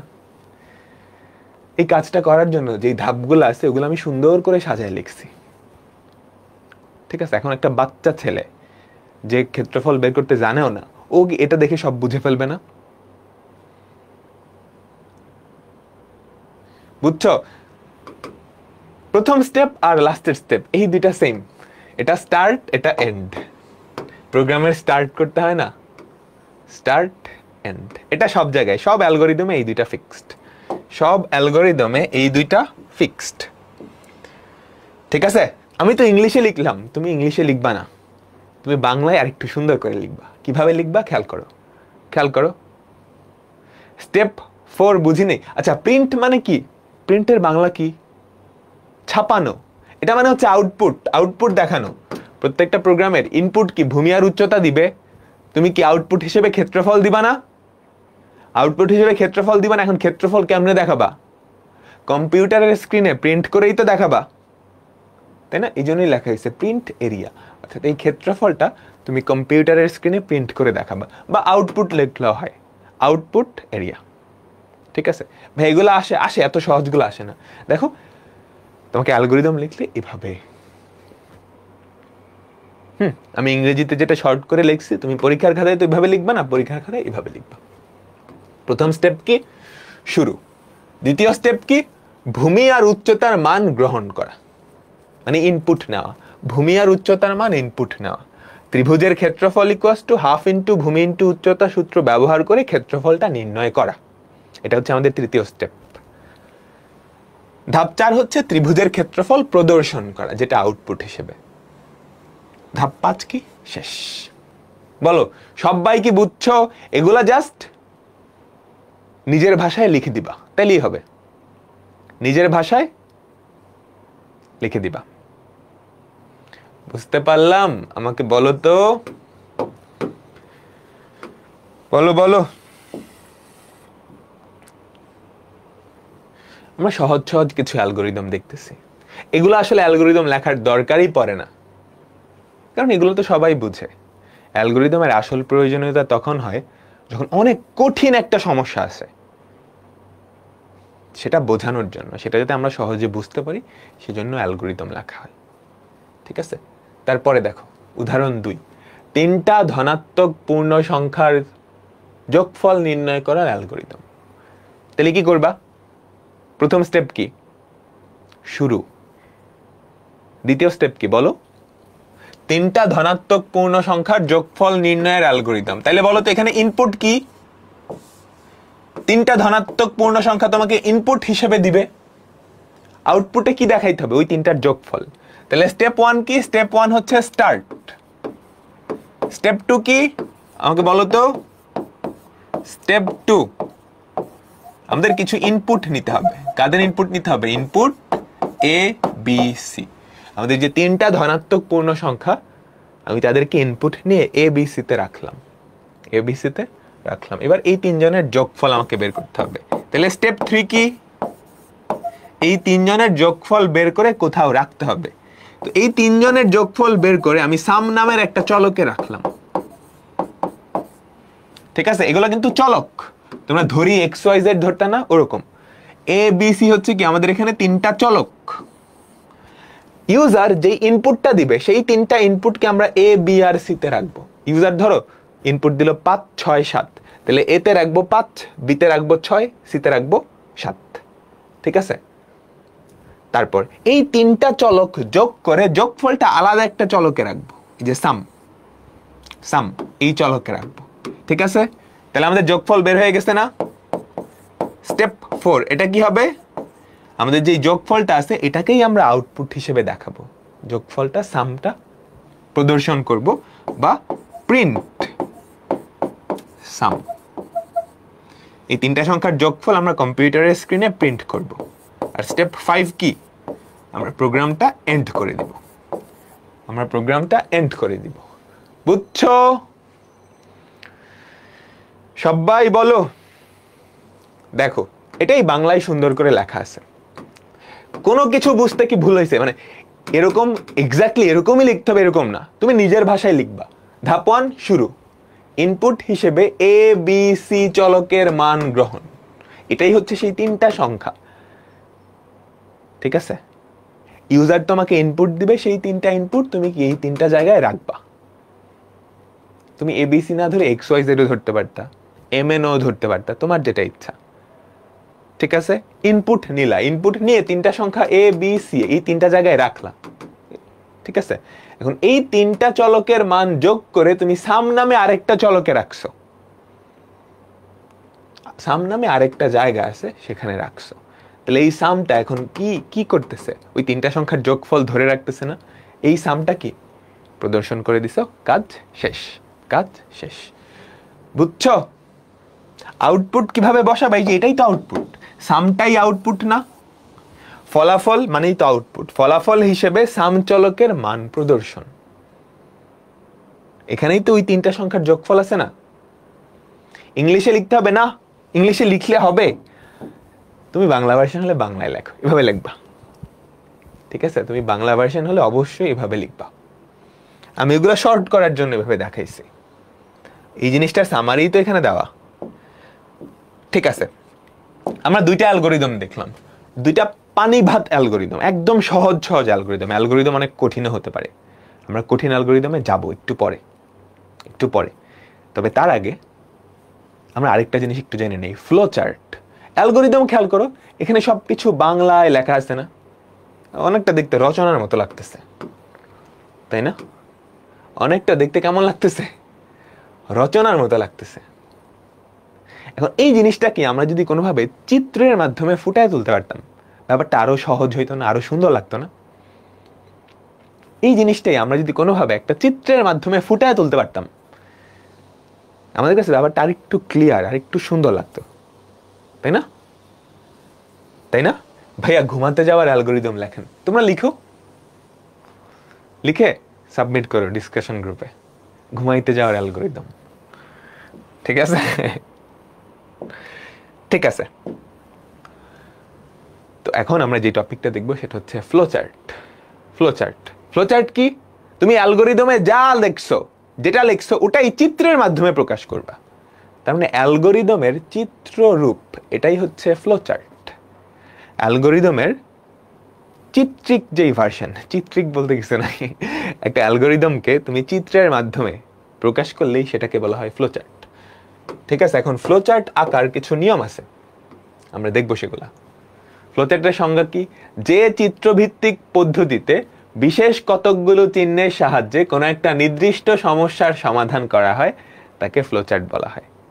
অ্যালগোরিদমের মতোই কিন্তু সংজ্ঞা, জাস্ট এখানে কি, এখানে কি চিত্রভিত্তিক পদ্ধতি, চিত্রভিত্তিক পদ্ধতিতে বিশেষ কতগুলো চিহ্নের সাহায্যে। বুঝছো? অ্যালগোরিদম, ফ্লোচার্ট একই জিনিসের দুটা ভার্সন, একটা ভাষায় লিখে প্রকাশ করা, একটা চিত্র দিয়ে প্রকাশ করা।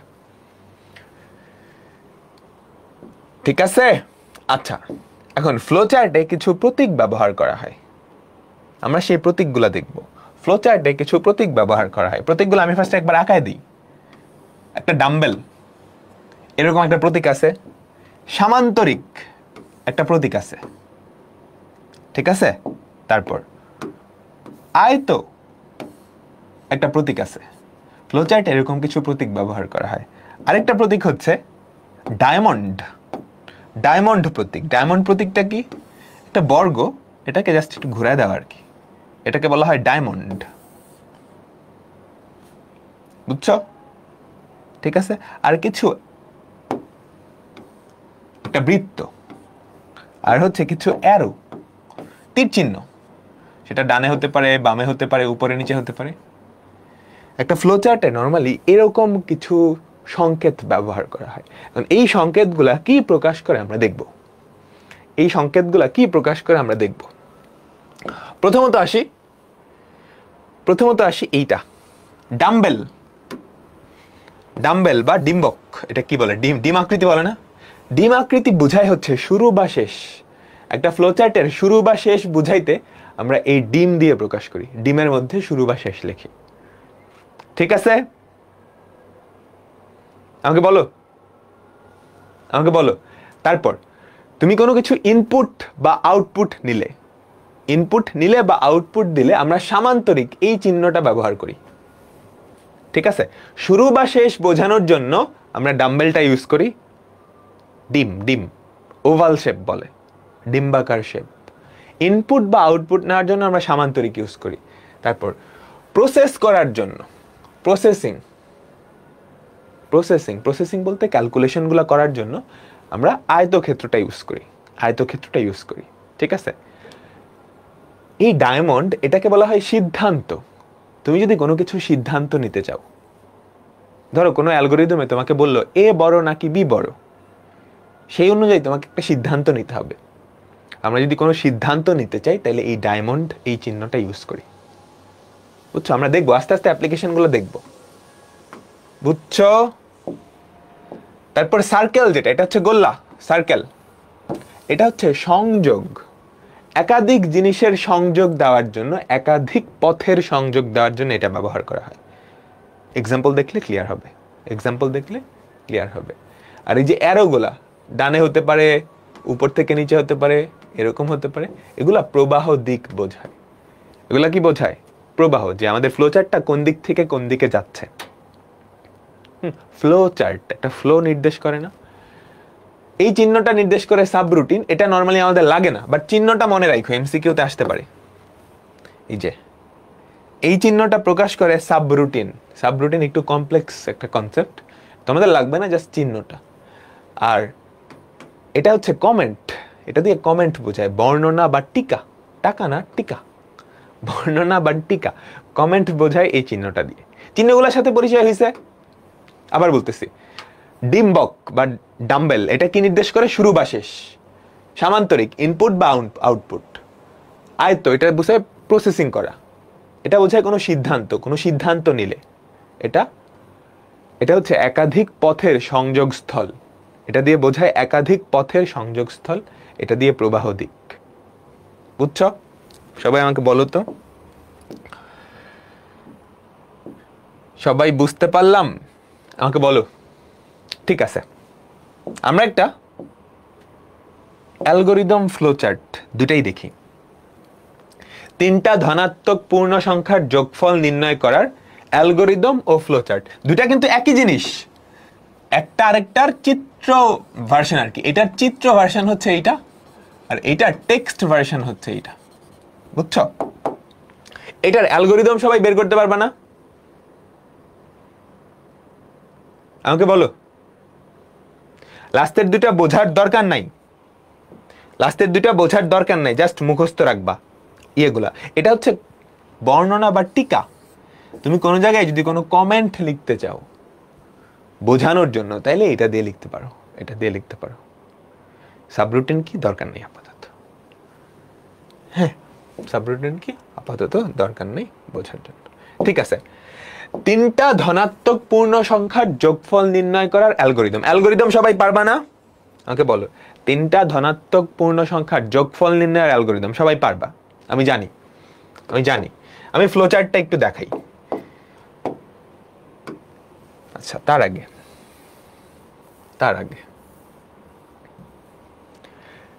তিনটা ধনাত্মক পূর্ণ সংখ্যার যোগফল নির্ণয়ের অ্যালগরিদম। দেখো তো এখানে কি কি আছে। শুরু আছে, তারপর কি ইনপুট আছে। এটা কি আমাদের প্রক্রিয়াকরণ বা প্রসেস হচ্ছে না? এই যে এই স্টেপে কি প্রসেস হচ্ছে। এখানে কি আউটপুট দেখাচ্ছ, এখানে কি শেষ করতেছ। শুরু, ইনপুট, প্রসেস করা, আউটপুট, শেষ। তাই না? তাই তো আমাকে বলো তাইলে ফ্লো চার্টটা কেমন হবে? ফ্লো চার্টের একদম শুরুতে কি হবে তাইলে আমাকে বলো তো। স্টার্ট না? স্টার্ট কি ডিম দিয়ে প্রকাশ করা হয়, আমি এটাকে ডিম বলবো এখন থেকে।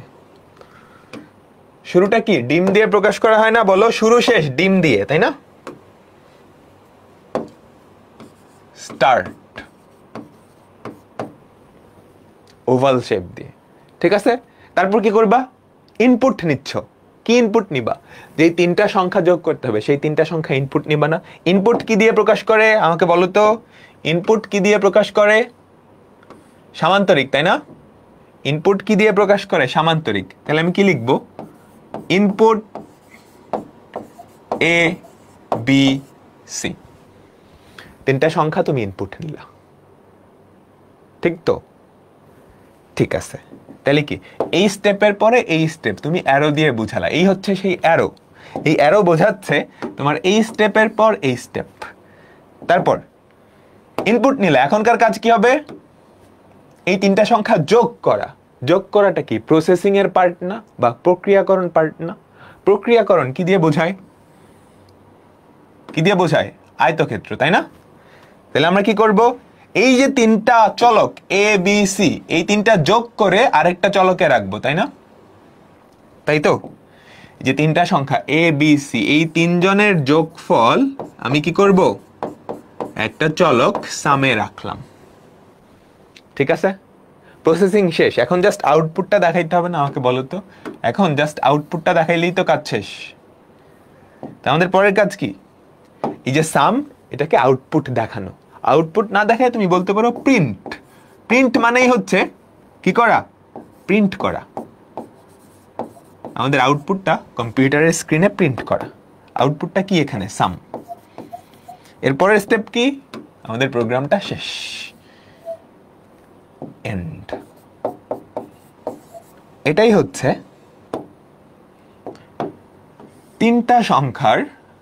তিনটা সংখ্যার যোগফল নির্ণয়ের অ্যালগরিদম।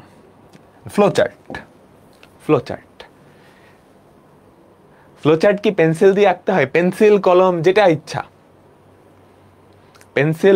যেটা ইচ্ছা সেটাই, ঠিক আছে। বুঝছো? এতটুকু লিখলেই ইনাফ। ফ্লোচার্টের ভেতরে তুমি ইংলিশ দিয়ে লেখো, বাংলা দিয়ে লেখো, দুইটাই হবে, কিন্তু অ্যালগরিদম তুমি বাংলা ভার্সন হলে বাংলা দিয়ে লেখো।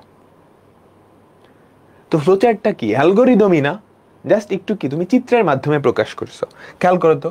এবার আমি যদি ফ্লোচার্ট আর অ্যালগরিদম একটু পাশাপাশি লিখি, আমাকে বলো তো আমাদের যে প্রথম স্টেপটা শুরু, এটাই কি এটা না? তারপরে স্টেপ কি? ইনপুট হিসেবে, এটাই কি এটা না? বলো তো। তারপরে স্টেপ কি? এবিসি চলকের মান যোগ করে সেটা সাম চলকে রাখা, তাই না? ধাপ 4 এখানে আসলে পেছ লেগে গেছে, যে এতটুকু এখানে হচ্ছে ধাপ 4, বুঝছো? তো ধাপ 4টাই কি এটা না? শেষ কি এটাই না? তাহলে আমাকে বলো অ্যালগরিদম ফ্লোচার্ট সেম জিনিস, তাই না? একটা আরেকটা চিত্রের ভার্সন, বুঝছো? ঠিক আছে, পরেরটাই যাচ্ছে। খুবই সহজ। আমরা একটু দেখি। তিনটা ধনাত্মক পূর্ণ সংখ্যার গড় নির্ণয়ের অ্যালগরিদম এবং ফ্লোচার্ট। নরমালি তোমাদের কোয়েশ্চেনে আসলে অ্যালগরিদম ফ্লোচার্ট এই দুটো একসাথে আসবে। যদি আসে অ্যালগরিদম ফ্লোচার্ট দুটো একসাথে আসে। হ্যাঁ, ফ্লোচার্টটা বেশি ইম্পর্টেন্ট। তিনটা ধনাত্মক পূর্ণ সংখ্যার গড় নির্ণয়ের অ্যালগরিদম। আমাদের প্রথম স্টেপ কি? আমাকে বলো তো তিনটা সংখ্যা ইনপুট নেওয়া, না প্রথম স্টেপ তিনটা সংখ্যা ইনপুট না, প্রথম স্টেপ হচ্ছে স্টার্ট। তারপরে স্টেপ কি, আমাদের এই তিনটা সংখ্যা ইনপুট নিতে হবে। ইনপুট নেওয়ার জন্য সামান্তরিক, ইনপুট নেওয়ার জন্য সামান্তরিক। তো আমরা কি করব, ইনপুট এ বি সি, ঠিক আছে। তারপরে স্টেপ কি, তোমাকে গড় বের করতে বলছে, তাই না? তো গড় কেমনে বের করে, তুমি তিনটা সংখ্যার যোগফল ফার্স্টে বাইর করবা না? আমাকে বলো তো, তুমি তিনটা সংখ্যার যোগফল ফার্স্টে বাইর করবা। Sum equals to A plus B plus C, এই তিনটা সংখ্যার যোগফল কোথায় আছে, সামে আছে। তারপরে স্টেপ কি, গড় বের করতে বলছে তিনটা সংখ্যার, এই যোগফলকে তুমি যদি 3 দিয়ে ভাগ করো তাহলেই তো হয় না? তাহলে অ্যাভারেজ বা এভিজি ইকুয়ালস টু সাম ভাগ 3, তাইলে কি গড় পাইলাম না? কোথায় পাইলাম? অ্যাভারেজ এখানে। আউটপুট কিন্তু পেয়ে গেছি। এখন আমাদের কাজ হচ্ছে এই আউটপুটটা প্রিন্ট করা। প্রিন্ট অ্যাভারেজ, প্রিন্ট মানে হচ্ছে দেখানো, বুঝছো? আউটপুট দেখানো শেষ, এখন প্রোগ্রামটা শেষ করা বাকি। প্রোগ্রামটা এন্ড করা বাকি।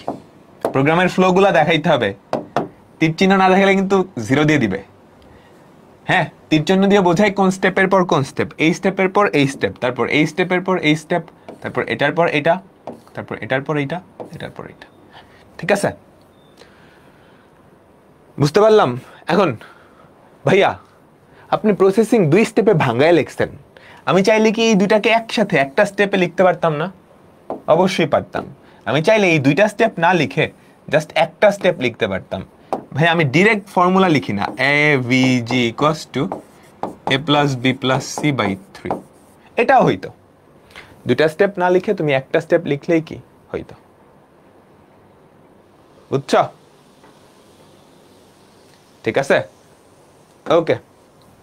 এই যে দেখো কি দেওয়া আছে, ফ্লো চার্ট, এখানে কি অ্যালগোরিদম, এখানে কি অ্যালগোরিদম, বোঝা তো গেল? ঠিক আছে, এরপরেরটা দেখো, বৃত্তের ক্ষেত্রফল নির্ণয় করার অ্যালগোরিদম। পারবা না? বৃত্তের ক্ষেত্রফল নির্ণয় করতে কি লাগে? একটা বৃত্তের ব্যাসার্ধ তুমি যদি জানো তাহলে তার ক্ষেত্রফল কত, পাই আর স্কয়ার না? একটা বৃত্তের ব্যাসার্ধ তুমি যদি জানো তাহলে তার ক্ষেত্রফল কত, পাই আর স্কয়ার, তাই না? ভাইয়া ফ্লো চার্ট কি পোর্ট্রেটে করব না ল্যান্ডস্কেপে করব? পোর্ট্রেটে, যেমনে এমনে, উপর থেকে নিচে যাবে, ডান থেকে বামে না, এরকম।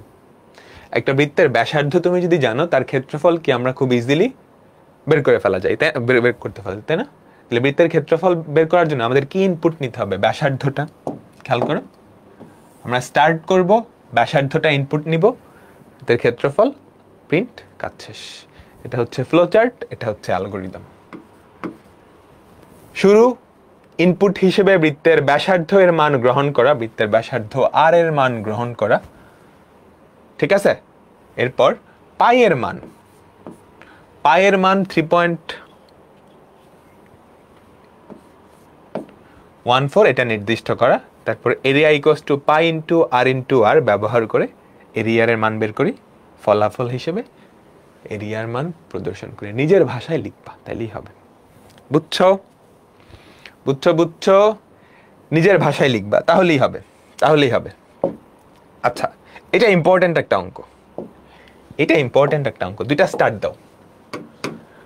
সেন্টিগ্রেড থেকে ফারেনহাইট তাপমাত্রায় রূপান্তরের অ্যালগোরিদম। এটা ফিজিক্সের সমস্যা না, দুনিয়ার যত সমস্যা আছে সবগুলা সমস্যা সমাধানেরই কি অ্যালগোরিদম আছে, অ্যালগোরিদম আছে, ঠিক আছে? তাহলে বলো, সেন্টিগ্রেড থেকে ফারেনহাইট তাপমাত্রায় রূপান্তরের যে অ্যালগোরিদম সেটা লিখতে হবে। তোমাকে জাস্ট ফর্মুলা জানলেই হবে, তোমাকে জাস্ট ফর্মুলা জানলেই হবে। তোমরা ফিজিক্সে এই ফর্মুলাটা পড়ে আসছো না, c/5 equals to f minus 32/9, তাই না? তোমাকে কোয়েশ্চেনে কি বলছে, সেন্টিগ্রেড থেকে ফারেনহাইট, তার মানে ইনপুট হিসেবে কি দিবে, সি দিবে না? ইনপুট হিসেবে সি দিবে, আউটপুট হিসেবে কি এফ বের করতে হবে। তাই তাহলে এখান থেকে আমাকে বলো তো এফ এর ভ্যালুটা কি হবে? f minus 32 equals to 9 into c by 5. তাহলে f এর ভ্যালু কি হয়? 9 by 5 into c plus 32. এটাই কি সেলসিয়াস থেকে ফারেনহাইটে নেওয়ার যে ফর্মুলা, তাই না? আমাকে বলো তো সেলসিয়াস থেকে ফারেনহাইটে নেওয়ার ফর্মুলা, এই ফর্মুলাটা জানলেই হবে। এখন তুমি অ্যালগরিদম ডিজাইন করো, অ্যালগরিদম বা ফ্লোচার্ট। ফ্লোচার্টটাই ডিজাইন করো, ফ্লোচার্টটাই ডিজাইন করো। আমাকে বলো তো প্রথম স্টেপ কি? স্টার্ট। ফ্লোচার্টের প্রথম স্টেপ কি? স্টার্ট। ঠিক আছে, আমরা শুরু করি। স্টার্ট। তারপরের স্টেপ কি? ইনপুট নিব। কি ইনপুট নিব বলো তো এবার? কি ইনপুট নিব আমাকে সবাই বলো, কি ইনপুট নিব? আমাদের প্রথম স্টেপ হচ্ছে স্টার্ট। কি ইনপুট নিব? সি ইনপুট নিব না? সেন্টিগ্রেডের যে তাপমাত্রা, তাই তো? তার মানে আমরা কি ইনপুট নিব? Input c. এটাকে ফারেনহাইটে কনভার্ট করব, ঠিক আছে? এটাকে ফারেনহাইটে কনভার্ট করব। আচ্ছা, তারপরের স্টেপ কি? তুমি সিটা ইনপুট নিয়ে নিছো, তারপরের স্টেপ কি আমাকে বলো? ফর্মুলা অ্যাপ্লাই করে সেন্টিগ্রেড থেকে ফারেনহাইটে নিব। আমাদের যে ফারেনহাইটের টেম্পারেচার এফ, সেটা হবে 9/5 ইন্টু সি প্লাস 32। বুঝছো? এর মাধ্যমে কি আমাদের ফারেনহাইট তাপমাত্রার স্কেলটা বের হয়ে যাবে না? তাপমাত্রাটা বের হয়ে যাবে না? বলো তো। তো আউটপুট কিন্তু বের করে ফেলছি। তারপরে স্টেপ কি? আমাদের এই আউটপুটটা প্রিন্ট করা। আমাদের এই আউটপুটটা কি করা? প্রিন্ট করা। তারপরের স্টেপ আমাদের প্রোগ্রামটা শেষ করা। এতটুকু লিখলে কত দিবে? 0 0। কারণ তুমি তো ফ্লোই দেখাও নাই। এটা ফ্লো চার্ট না, তো ফ্লো দেখাইতে হবে যে কোন স্টেপের পর কোন স্টেপ। এখান থেকে এটা, এখান থেকে এটা, এখান থেকে এটা, এখান থেকে এটা। বুঝতে পারলাম? এগুলো তো খুব সহজ সহজ। দেখো, সেন্টিগ্রেড তাপমাত্রাকে ফারেনহাইট তাপমাত্রায় রূপান্তরের অ্যালগরিদম ও ফ্লো চার্ট দুটাই এখানে দেওয়া আছে। এটা ইম্পর্টেন্ট কিন্তু পরীক্ষায় আসার মতো, পরীক্ষায় আসার মতো। পারবা না সবাই? আমাকে বলো তো। ঠিক আছে, মাল্টিপ্লিকেশন সাইন কেমন হবে? এই যে এইটা স্টার, এটা মানে হচ্ছে গুণ। বুঝছো? আইসিটিতে এইটা মানে হচ্ছে গুণ। আইসিটিতে এই জিনিসটা মাল্টিপ্লিকেশন বোঝায়। মাল্টিপ্লিকেশন আমরা সামনে দেখব। প্রোগ্রামিং ভাষাগুলোয় এটা মাল্টিপ্লিকেশন বোঝায়। ঠিক আছে, ওকে, ঠিক আছে। এবার আমাকে বলো অ্যালগরিদম আর ফ্লো চার্ট এই দুইটার পার্থক্য বুঝছো? অ্যালগরিদম আর ফ্লো চার্ট এই দুইটার পার্থক্য বুঝছো? আমি যদি অ্যালগরিদম আর ফ্লো চার্টের 3-4টা পার্থক্য বের করতে বলি, পারবা? অ্যালগরিদম আর ফ্লো চার্টের পার্থক্য এটাও কি আসে কোথায়? খতে। তাহলে টোটাল 3টা পার্থক্য দেখলাম কিন্তু। High level language, low level language, compiler, interpreter, algorithm, flow chart. এই দুটার পার্থক্য কি খেয়াল করো। প্রথমে সংজ্ঞা দিয়ে দিবা। সমস্যা সমাধানের ধাপসমূহ লিখিত আকারে লেখা, মানে ধাপসমূহের উপায়কে একটু উল্টা লিখছে, বুঝছো? এই লিখিতটা না পরে হবে, এখানে হবে।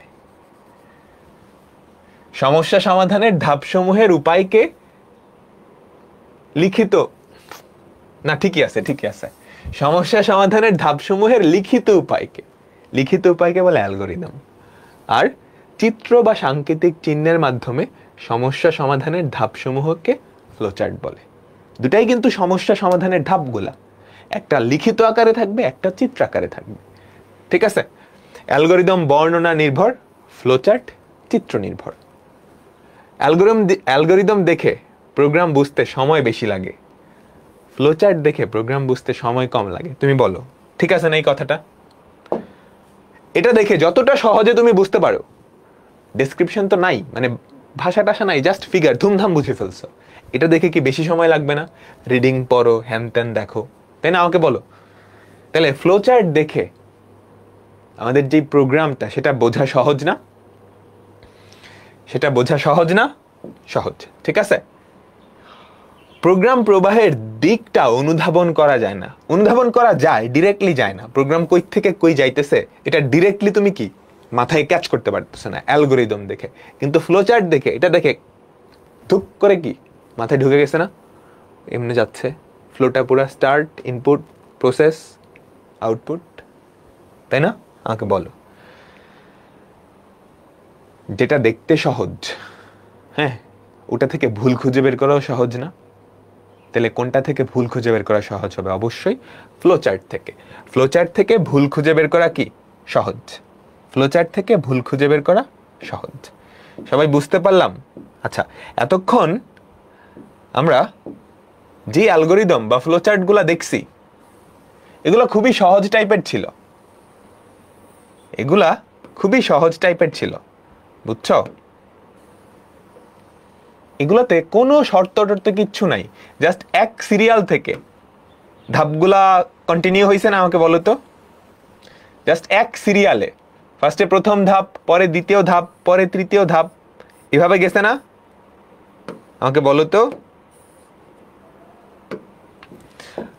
আমরা যেই ফ্লোচার্টগুলো দেখছি একদম সিরিয়ালি, একটার পর একটার পর একটার পর একটা। এখানে কোনো সিদ্ধান্ত নেওয়া হয় নাই। কোথাও কি ডায়মন্ড চিহ্নটা ব্যবহার হয়েছে? ডায়মন্ড চিহ্নটা কি ছিল? সিদ্ধান্ত নেওয়ার জন্য। তুমি কোনো একটা সিদ্ধান্ত নিলা, ঠিক আছে, ওইটার উপর একবার ওইদিকেও যাওয়া যায়, ওইদিকে যাওয়া যায়, এরকম তো করি নাই। আমাদের এতক্ষণ পর্যন্ত যে অ্যালগোরিদম বা ফ্লোচার্ট ছিল, এগুলোকে বলা হয় লিনিয়ার ফ্লোচার্ট। কি বলা হয়? এগুলোকে বলা হয় লিনিয়ার ফ্লোচার্ট। দেখো, একদম এই ধাপের পর এই ধাপ, এই ধাপের পর এই ধাপ, কোনো জায়গায় কোনো ভাঙন নাই, বুঝছো? ফ্লোচার্ট অনেক টাইপের হতে পারে। টোটাল 5 টাইপের ফ্লোচার্ট হয় ইউজুয়ালি। টোটাল কয় টাইপের ফ্লোচার্ট হয়? 5 টাইপের। ফ্লোচার্ট গঠনের মৌলিক ছাঁচও বলে। ছাঁচ মানে কি জানো তো? ছাঁচ, ওই যে কুমাররা যখন মাটির ইয়ে বানায়, মাটির বাসন কোসন বানায়, ওরা একটা ছাঁচের উপরে সেটা দেয়, একটা স্ট্রাকচার, একটা কমন স্ট্রাকচার, মানুষের কঙ্কালের মতো, স্কেলেটন। তো ফ্লোচার্টের টোটাল 5টা ছাঁচ আছে বা 5টা টাইপ আছে। প্রথমটা হচ্ছে সরল অনুক্রম, যেটা আমরা দেখছি মাত্র, যেটা আমরা দেখছি জাস্ট স্টেপ বাই স্টেপ, কোনো ভাঙাভাঙির কিছু নাই, ঠিক আছে। দ্বিতীয়টাকে বলা হয় সিদ্ধান্ত বা নির্বাচন, ডিসিশন লজিক, ঠিক আছে। ধরো তোমাকে এমন একটা প্রোগ্রাম লিখতে হইলো যেখানে তুমি একটা সংখ্যা ধনাত্মক না ঋণাত্মক এটা তুমি খুঁজে বের করবা। এটা খুঁজে বের করার জন্য তোমাকে কি করতে হবে?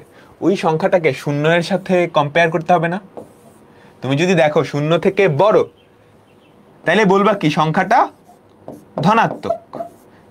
তুমি যদি দেখো শূন্য থেকে ছোট, শূন্য থেকে বড়, এটা যদি সত্য হয় বা ইয়েস হয় বা ট্রু হয়, তাহলে সংখ্যাটা ধনাত্মক, এটা তুমি বলতে পারবা। শূন্য থেকে ছোট, তার মানে এটা যদি ন হয় তাহলে সংখ্যাটা কি নেগেটিভ, এটা বলতে হবে না? খেয়াল করছো? ডিসিশনের উপর বেস করে আমাদের ফ্লোটা দুই দিকে চলে গেছে, দুই দিকে চলে গেছে। এই টাইপের জিনিসকে বলা হয় সিদ্ধান্ত বা নির্বাচন। তারপরেরটা হচ্ছে পুনরাবৃত্তি বা রিপিটেশন। এটা আমরা দেখব। লাস্টের দুইটা আপাতত লাগতেছে না, প্রথম তিনটা আমরা দেখব।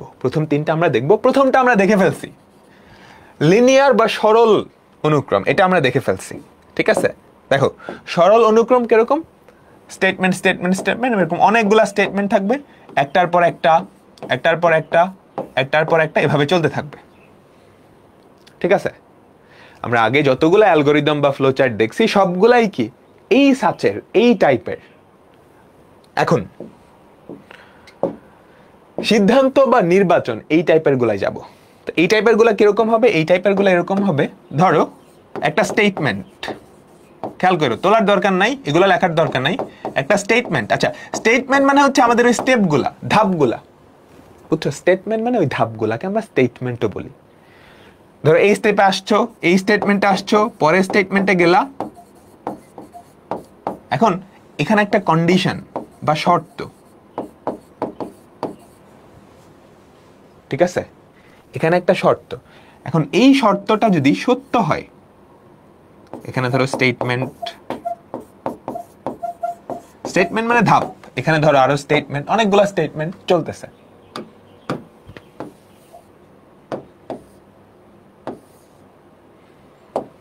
ঠিক আছে, এখন এই স্টেটমেন্টটা যদি সত্য হয় তাহলে তুমি এই ধাপে যাবা, না হয় এই ধাপে যাবা। কাহিনী বুঝছো? এই স্টেটমেন্টটা যদি সত্য হয়, মানে এই কন্ডিশনটা, এই যে এইটা, এই কন্ডিশনটা যদি সত্য হয়, এই কন্ডিশনটা যদি সত্য হয়, ট্রু হয়, তাহলে ধরো এই স্টেটমেন্টে যাবা। যদি ফলস হয় তাহলে এখানে না গিয়ে এখানে চলে যাবা। কাহিনী বুঝছো? তুমি ফার্স্টে এই স্টেটমেন্টে এই ধাপে ছিল, এখান থেকে এখানে গেছো, এখান থেকে এখানে যাবা। এখন এই কন্ডিশনে যাওয়ার পর তুমি কন্ডিশনটা দেখলা, সেটা যদি সত্য হয়, কন্ডিশন মানে একটা শর্ত, হ্যাঁ, শর্ত কিরকম হতে পারে, এ কি শূন্য থেকে বড় কিনা, সেই শর্তটা যদি সত্য হয় তাহলে পরের স্টেটমেন্টে যাবা, তারপর এখান থেকে তারপরেরটা, এখান থেকে তারপরেরটা, এরকম। কিন্তু সেটা যদি মিথ্যা হয় তাহলে তুমি সেখান থেকে ডিরেক্টলি এখানে চলে আসবা।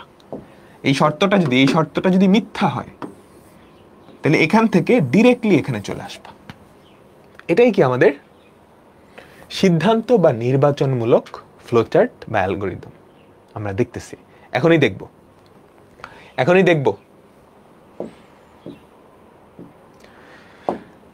খেয়াল করো, কোয়েশ্চেনটা পড়ো। দুটা সংখ্যার মধ্যে বৃহত্তম সংখ্যা নির্ণয়ের অ্যালগরিদম ও ফ্লোচার্ট। তোমাকে দুইটা সংখ্যা দিবে, এর মধ্যে কে বড় কে ছোট এটা বের করবা। তো কিভাবে করব? আমরা শুরুতেই কি স্টার্ট, তাই না? শুরুতেই হচ্ছে স্টার্ট করলাম, তারপরের স্টেপ কি হবে তোমরা বলো? তোমাকে যদি ফ্লোচার্ট অ্যালগরিদম দুইটা একসাথে লিখতে দেয়, আগে ফ্লোচার্টটা লিখবা, ফ্লোচার্ট দেখে দেখে অ্যালগরিদমটা বসাবা। ফ্লোচার্ট অ্যালগরিদম একসাথে লিখতে দিলে আগে ফ্লোচার্টটা লিখবা, ওটা দেখে দেখে অ্যালগরিদমটা বুঝাবা। ঠিক আছে? এই যে এইটা না আমি বুঝাচ্ছি, এখনই বুঝতে পারবা। দেখো, প্রথম স্টেপ হচ্ছে স্টার্ট, তারপরে স্টেপ কি? ইনপুট নেওয়া। কি ইনপুট নিব বলো তো? কি ইনপুট নিব? দুইটা সংখ্যার মধ্যে কে বড় সেটা বাইর করতে হবে না? তার মানে ওই দুইটা সংখ্যা আমি ইনপুট নিব।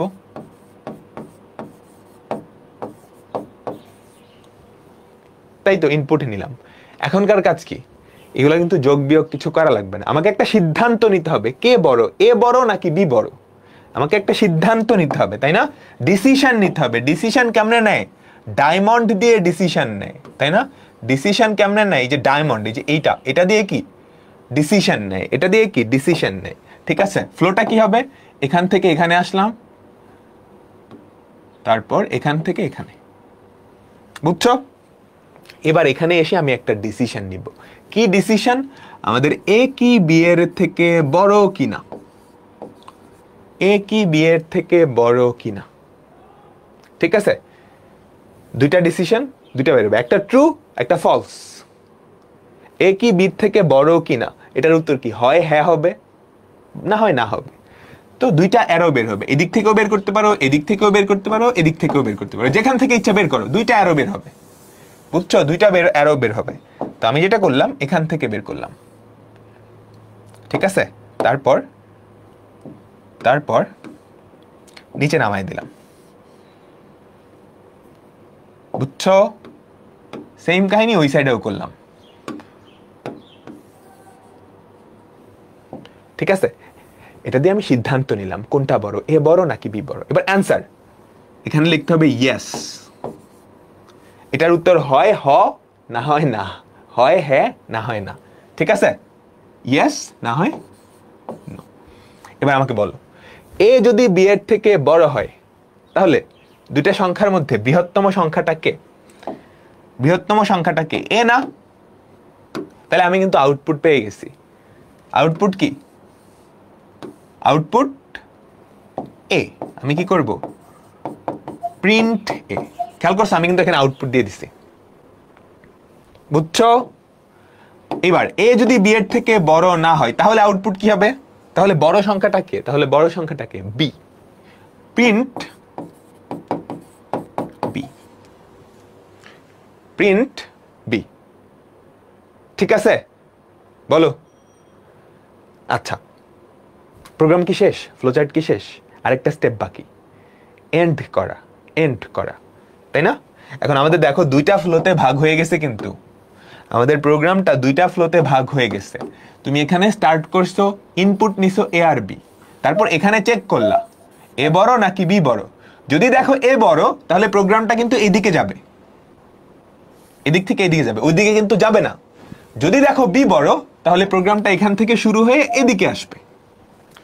এখন এই দুইটা ফ্লো দেখো পদ্মা মেঘনার মতো আলাদা হয়ে গেছে না?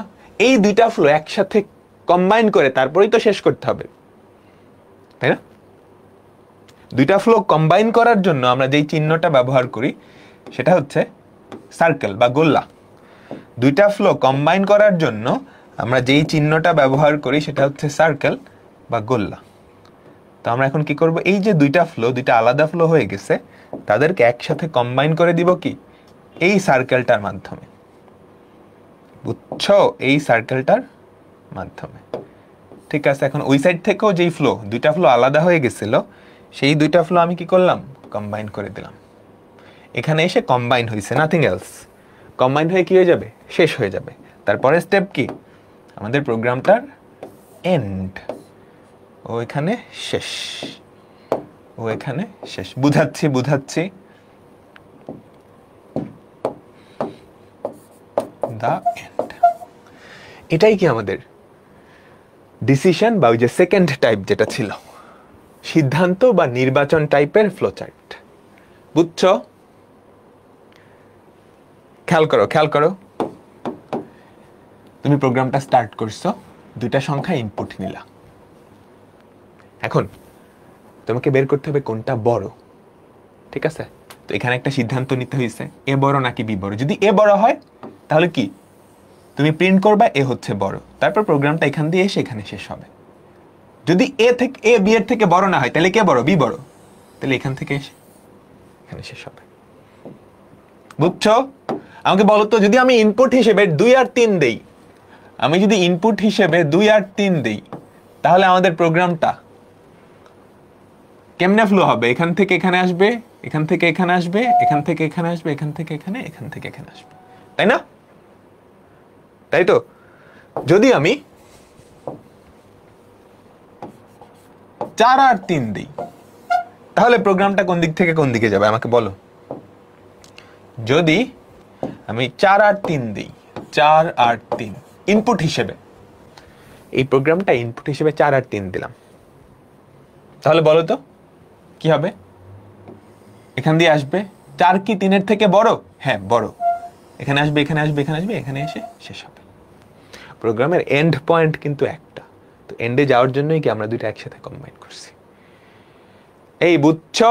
সবাই আমাকে বলো, আমাকে সবাই একটু বলো তো বুঝছো কিনা। এইবার এটার অ্যালগোরিদম লিখবা। এবার এটার অ্যালগোরিদম লিখবা। অ্যালগোরিদম কিভাবে লিখতে হয় আমরা দেখি। আগে ফ্লোচার্ট লেখা হয়েছে আমাদের। Step 1, step 1 start. আমি ইংরেজি দিয়ে লিখে দিচ্ছি, তোমরা বিস্তারিত বাংলায় লিখবা, বিস্তারিত বাংলায় লিখবা। স্টেপ 2, তুমি কি ইনপুট নিবা এ আর বি, তাই না? এ আর বি এই দুইটা তুমি ইনপুট নিবা। স্টেপ 3 কি হবে? স্টেপ 3 তে একটা ডিসিশন হয়ে যেতেছে, এ বি এর থেকে বড় কিনা। তো তুমি লিখবা এ ইজ গ্রেটার দেন বি, এটা কি সত্য কিনা।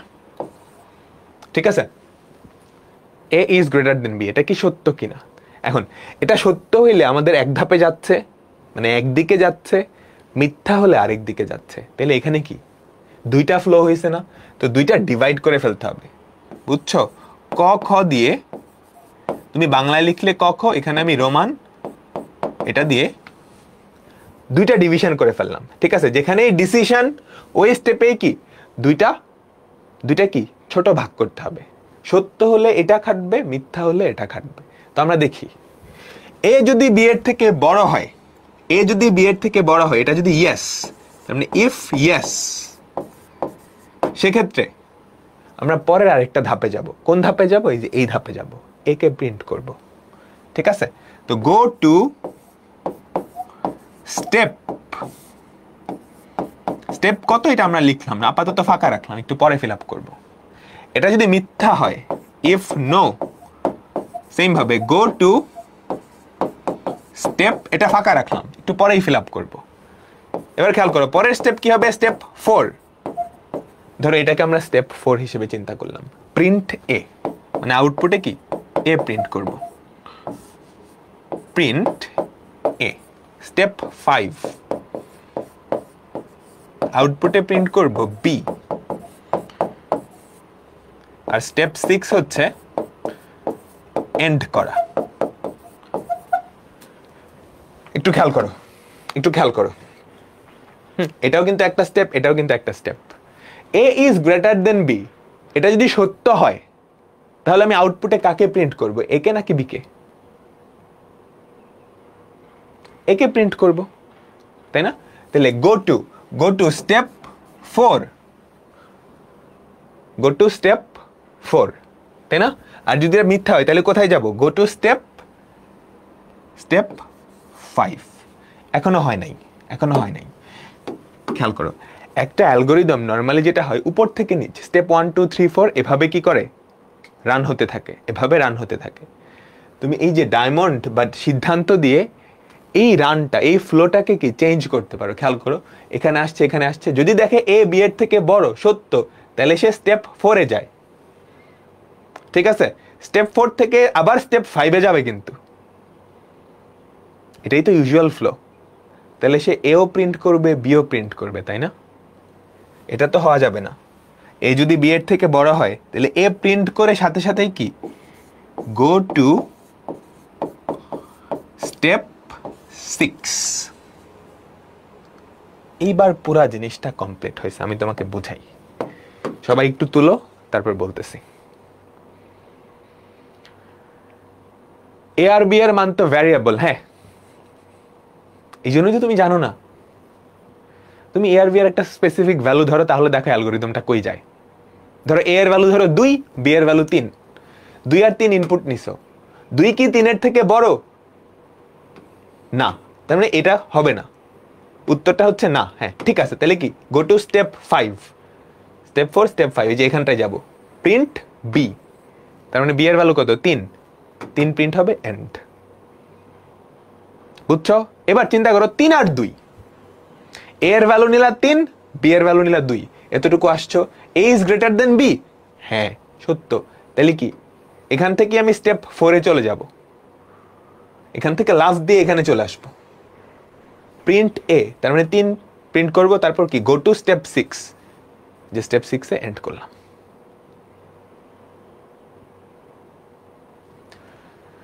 বুঝছো? এ আর বি হলে কি করবা, এইটা একটা কোয়েশ্চেন। এ আর বি হলে কোনটা বড়? কোনোটাই বড় না। এই প্রোগ্রামটা এ আর বি হলে কোনো আউটপুটই দিবে না। না বলো তো, এই প্রোগ্রামটা এ আর বি যদি সমান হয় তাহলে কি কি কি প্রিন্ট করবে বলো দেখি, দেখি কয়জন পারো। ধরো এ আর বি সমান হয়ে গেছে, তাহলে কি প্রিন্ট করবে? যে কোনো একটা প্রিন্ট করলেই তো হয়। আচ্ছা এটা বুঝো নাই অনেক, এটা ইম্পর্টেন্ট। খেয়াল করো, খেয়াল করো, খেয়াল করো, ওটা পরে আসতেছি। ধরো এ বি এর থেকে বড় হয়ে গেছে, এ বি এর থেকে বড়, তাহলে কি স্টেপ 4 এ যাবে না? তাই তো একটা অ্যালগোরিদম বা ফ্লো চার্টের নর্মাল ফ্লো বা নর্মাল প্রবাহ হচ্ছে একটা ধাপ থেকে তার পরের ধাপে, সেটা থেকে তারপরের ধাপে। তো তুমি কি এখান থেকে ফ্লোটা বিঘ্নিত করছো, এখান থেকে স্টেপ 4, এই যে স্টেপ 4 এ আসছে, তাই না? এখন তুমি যদি এটা না লিখতা তাহলে স্টেপ 4 এসে কি প্রিন্ট এটাকে প্রিন্ট করতো, তাহলে তারপর সে কই যাইতো? সে কিন্তু স্টেপ 6 যাইতো না, সে স্টেপ 5 এ আসতো, সে বিটাকেও প্রিন্ট করতো, দুইটাকেই প্রিন্ট করতো। আমরা তো যাচ্ছি না, আমরা যাচ্ছি জাস্ট বড়টাকে প্রিন্ট করতে। এই জন্যই কি আমরা এখানে এটা প্রিন্ট করে go to step 6, go to step 6। বুঝছো? আচ্ছা এবার কথা হচ্ছে এ আর বি যদি সমান দিতাম তাইলে কি হইতো? 3 আর 3, ধরো 3 3 দিলাম, তাইলে কাহিনী কি হইতো বলো দেখি। সে এখানে এসে চেক করতো এ কি বি এর থেকে বড় কিনা, এটার উত্তর কি হইতো আমাকে বলো, ইয়েস না নো? এ বি এর থেকে বড় কিনা, এটার উত্তর কি হইতো, ইয়েস না নো? নো। এ বি এর থেকে বড় না কিন্তু সমান তো, তাহলে এটার উত্তর কি আসতো, নো। নো হইলে সে কই যাইতো, এখানে যাইতো না? এখান থেকে স্টেপ 5 সে কি বি কে প্রিন্ট করতো, অর্থাৎ 3 প্রিন্ট করতো। বুঝছো? আমাকে বলো, বুঝছো? তো আজকে এই পর্যন্তই, এতটুকু পর্যন্ত খুব ভালো করে রিভাইজ দিয়ে আসবা। নেক্সট ক্লাসে আমরা এখান থেকে আরেকটু কঠিন ভার্সনে যাব, আরেকটু কঠিন ভার্সনে যাব। সবাই বুঝছো না আজকের? তো এই অ্যালগোরিদম ফ্লোচার্ট নিয়েই আমরা নেক্সট ক্লাসে আবারও পড়বো। আমরা একটু কঠিন জিনিসপত্র দেখব, তারপর প্রোগ্রামিংয়ে ঢুকবো। তো নেক্সট ক্লাসে দেখা হচ্ছে। আল্লাহ হাফেজ।